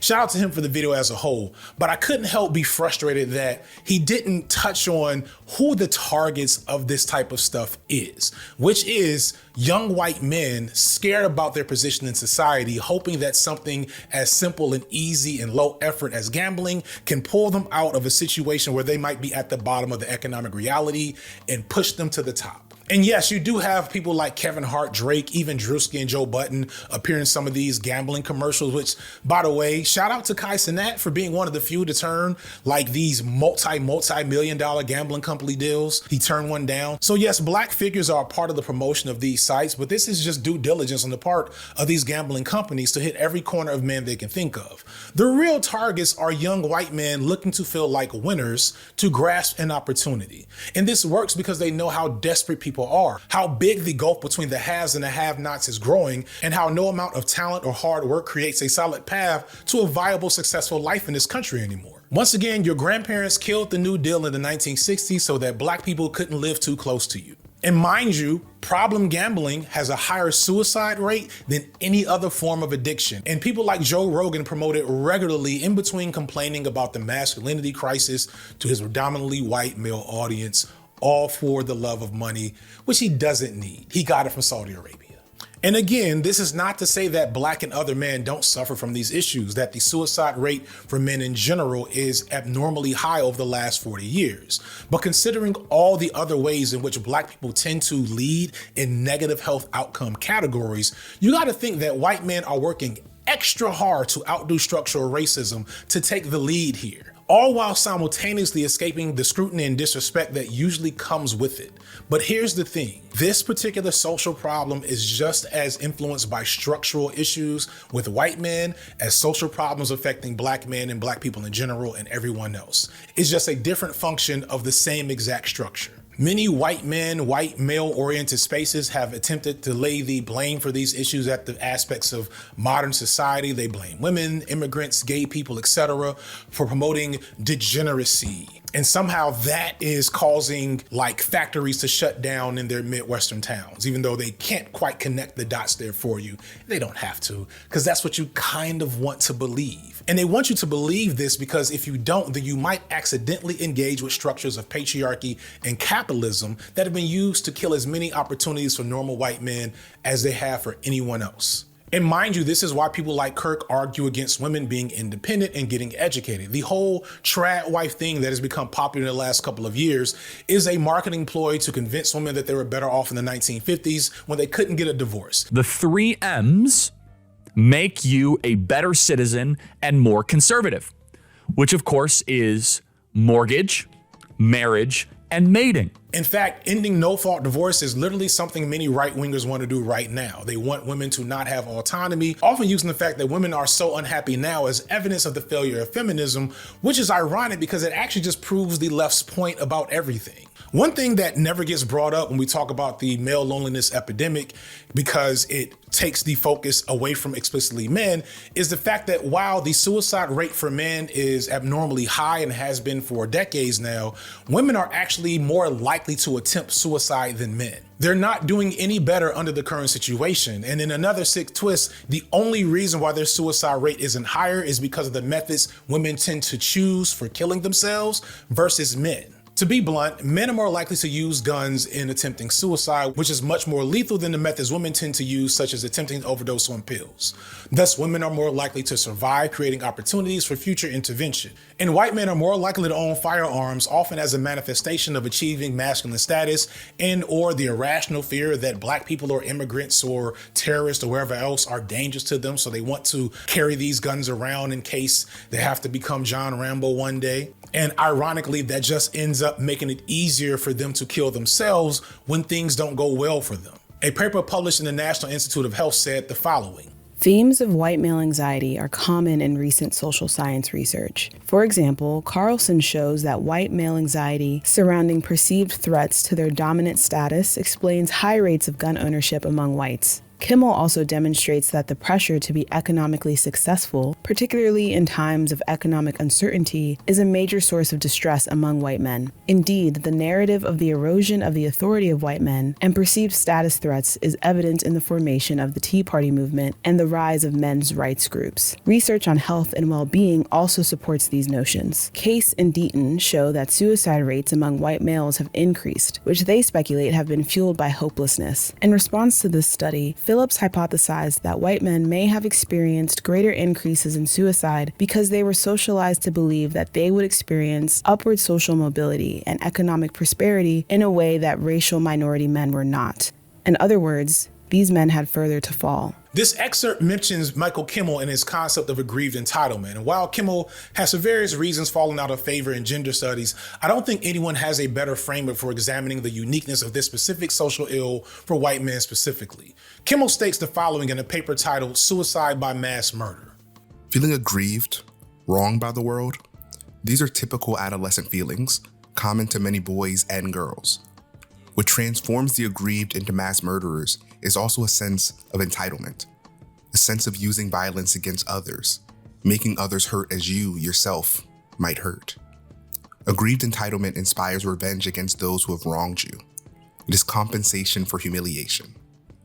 Humiliation is emasculation. Humiliate someone and you take away his manhood. For many men, humiliation must be avenged or you cease to be a man. Aggrieved entitlement is a gendered emotion, a fusion of that humiliating loss of manhood and the moral obligation and entitlement to get it back.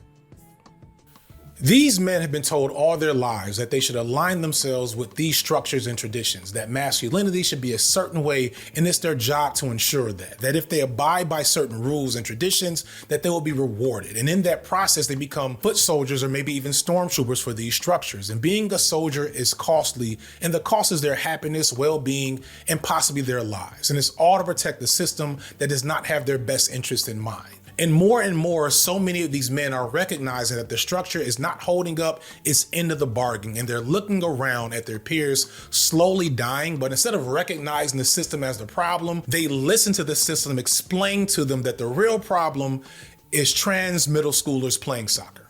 And for a long time, it was really hard for me to make sense of that.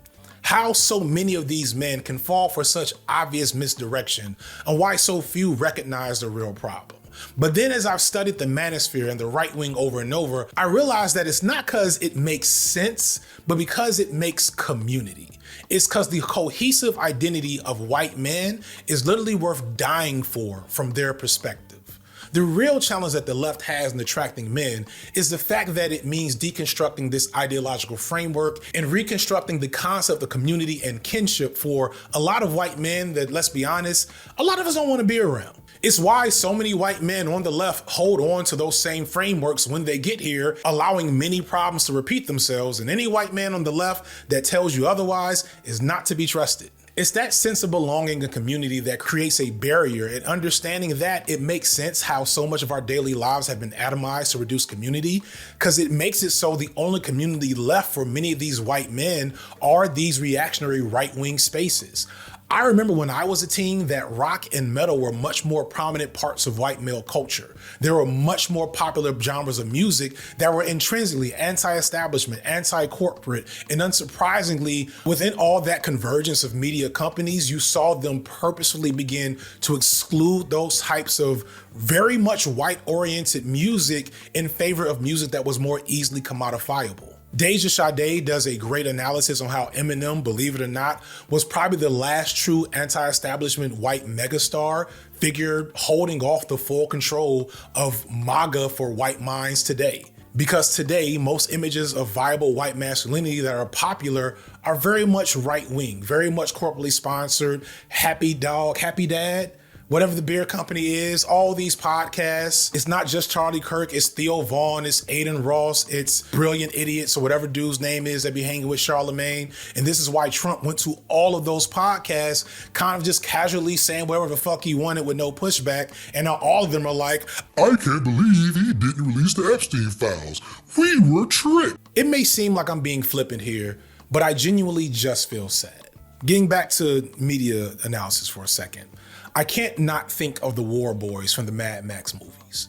I remember watching Fury Road back in 2015, recognizing that it was a brave decision to not just have these foot soldiers in the movie be nameless peons to be killed in the background. Instead, the War Boys were this great metaphor for what's happening to boys in our world right now. We watch as one of them goes through a metamorphosis to find meaning in a seemingly meaningless life, greatly through developing a new community apart from his cult of origin. I found a quote from the Mad Max fan wiki that is sourced to George Miller, though I couldn't verify this, still is too perfect to leave out here. These war boys have no choice. They're culturally impoverished. There's no books, there's no internet, there's no theaters, no radio, no music. All they have are the detritus of the past, and they refashion it so a steering wheel becomes a religious artifact.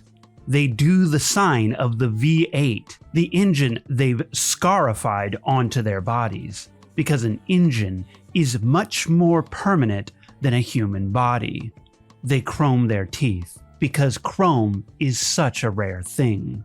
So like all cults, this is another cult invented by Immortan Joe in order to get people to die on his behalf.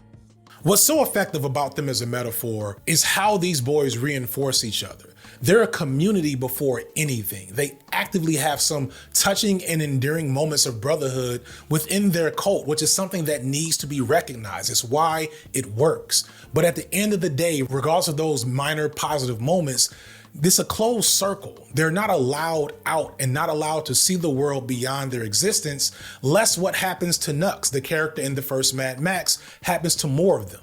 And this is exactly what happens in a lot of these male-oriented right-wing spaces. These boys and young men spend countless hours in group chats, Reddit pages, and the comment sections of their favorite creators, creating culture around the cult, reinforcing their behavior and paradoxically toxifying each other where it would be incredibly hard for them to ever find community elsewhere. And the result is death. Socially, if they're lucky, but eternally for more than we like to think about. And in the meantime, the real life Immortan Joe and his various cronies enrich themselves through their sacrifices. Don't look up how much money Trump has made in the variety of crypto scams and contracts in just the first year of his presidency, all off the backs of these same white men who voted for him, whose lives have not changed at all. The rise in the suicide rate in America over the last 20 plus years is almost exclusively driven by white men, often due to depression, addiction, despair, and a loss of hope, all while the right has controlled this country for most of the last 50 plus years and has pointed to us and everyone else as a minority, saying somehow it's our fault. And if you include the political reigns of Clinton and Obama and Biden as being right-wing, which you should, do some Googles, it's all pretty much right-wing all the time for a generation, for at least my entire life. But even not counting them, right now, Republicans have the Congress, the presidency, the Supreme Court, all three branches of the government, and what have they done for y'all? Aside from fucking up us. What has changed? In fact, they're actively trying to make y'all less healthy and less wealthy as we speak, as the president spends $300 million to redecorate the White House and invites tech billionaires over to hang out and plan future contracts for shit that will only make our lives worse. But as others have noted, cruelty is the point. If y'all know I'm suffering, then you're getting exactly what you want. I guess these right-wing men, these white right-wing men, haven't discovered some newfound value in their lives in the process, but they're seeing the inherent cruelty of right-wing ideology come to prominence. Abortion is gone. Affirmative action is gone. Trans rights are gone. Immigrants are being hunted in the streets. Genocide is still happening, and even more is on the horizon, but nothing for addiction, nothing for mental health. You're still getting gambling commercials probably in between watching this video. Nothing to improve that is on the American agenda. The big beautiful bill made significant cuts to benefits and made it so you can't even challenge AI doing whatever the fuck AI is about to do to us in the next 10 years. Meanwhile, Gen Z, the generation most targeted by Turning Point USA and Charlie Kirk, is committing suicide at a higher rate than previous generations. This is the agenda people were mourning when they say Charlie Kirk was a good guy, as his friends strip them of rights, money, humanity, and generally make them less healthy and less safe. As long as this video is, and as much as I've already said, I still don't think I have adequate words to make sense of that. So instead, I'll actually try to end with a little hope. An important thing to remember about all of this is that no fascist regime exists forever. And while fascism is here in this country right now, most Americans are not on board, even those who are politically uninclined, even those who are moderately right-leaning. In 2 terms, Trump has never been a popular president. He's consistently polled under 45%, and on average, he's the least popular president since the 1940s. He did not win by a landslide in 2024, nor did he win by a landslide in 2016. In fact, he's pulled in pretty much the same percentage of votes each time. If you manage to get off social media and stop watching entertainment news, you'll find that most people, even most white people, are not on board with this cult. They're not in it. Even in rural areas that have been greatly targeted by this cult, there are tons of people who understand what is happening and are resisting in ways that they can. Moreover, there are plenty of regular people who are amenable to just causes that just need to be built with, engaged with, talked to, and most importantly, organized. The reality is that the right is actually becoming more desperate because although they've been winning for so long, the fact that I'm even here making this video to as big an audience as I will get is an example of how things are changing. If they were truly so powerful, they wouldn't be working so hard to prove it. So those of us who are in spaces we can work to reach these people, specifically those of you who are whites that are maybe instead of moving to a gentrified area in the inner city, take your ass back to the rural spots where you came from and get shit percolating over there. I'm not going. I don't have the capacity. I've tried. It doesn't work. But you might be able to do better than I can. And I don't say this flippantly, them motherfuckers need help. They need you. We have to recognize that the vast majority of the men that I've been targeting in this video are victims in this equation. Most of them groomed from a young age to see the world in a very specific way that ends exactly where we know it ends, for them to be fuel for the machine. So they die and the beat goes on. And all other bullshit aside, as a person who's done work in rural areas, who's been a teacher to young white men in the suburbs, or just as a fucking human recognizing that meaningless devotion to death in the name of forces that don't care about you is a sad thing, it's hard not to have empathy for what's happening to these men, and that almost goes to Charlie Kirk, who was only 18 when he was found and groomed by his right-wing ultra-rich backers to be a stormtrooper in their war. They paid him handsomely to be on the front lines, of course. But I'd like to think that at 18, nothing gets set in stone for how you view the world. Who knows who he could have been without this structure in place. But instead, he was making jokes about genocide and running cover for pedophiles at the cost of his humanity and eventually his life. But out of respect for Charlie's memory, I'm going to do what Charlie would do and just say, damn, that's too bad. It's too bad what happened to you, bro. I don't know what to tell you. I have sympathy for you, but that's not my problem. Personal responsibility and all of that. See, to recognize the sadness of a man dying like that, leaving his wife and children behind at such a young age, to feel something about the tragedy, I'd have to put myself in his shoes. I need empathy. And empathy is a made-up new age term that it does a lot of damage, but it is very effective when it comes to politics. Sympathy I prefer more than empathy. That's a separate topic for a different time. The best protect your neck. First things first, man. With the worst, I'll be sticking pins in your head like a left and nurse. Now attack any nigga who's slack in his back. Come fully back with the fat chip stack. Shame on you when you step through. Old dirty bastard. Straight from the Brooklyn Zoo. And I'll be damned if I let any man come through my center. You enter the winter. Straight up and down, that shit is back here. You can't slam. Let me get fooled on the man. Old dirty bastard. Dirty and sick and ain't showing you the holding. With the night of the creek. Niggas be rolling. With a stack, ain't saying yes. What? My style flex them over what? Crying out loud, my style is wild, so book me. Not long, it's how long it just rock took me. Ejected. Styles of my lethal weapons. My pen, then rocks from here. Touring it. It's more than. Text like a psycho flashback. I love gas. Rappers are good. You ain't bust back. I always sitting on tight stakes and stamps. And where my lounge, my stomping grounds. I give a order to my people across the water. To go and snatch up points from around the border. Give it all I can shoot and stalk.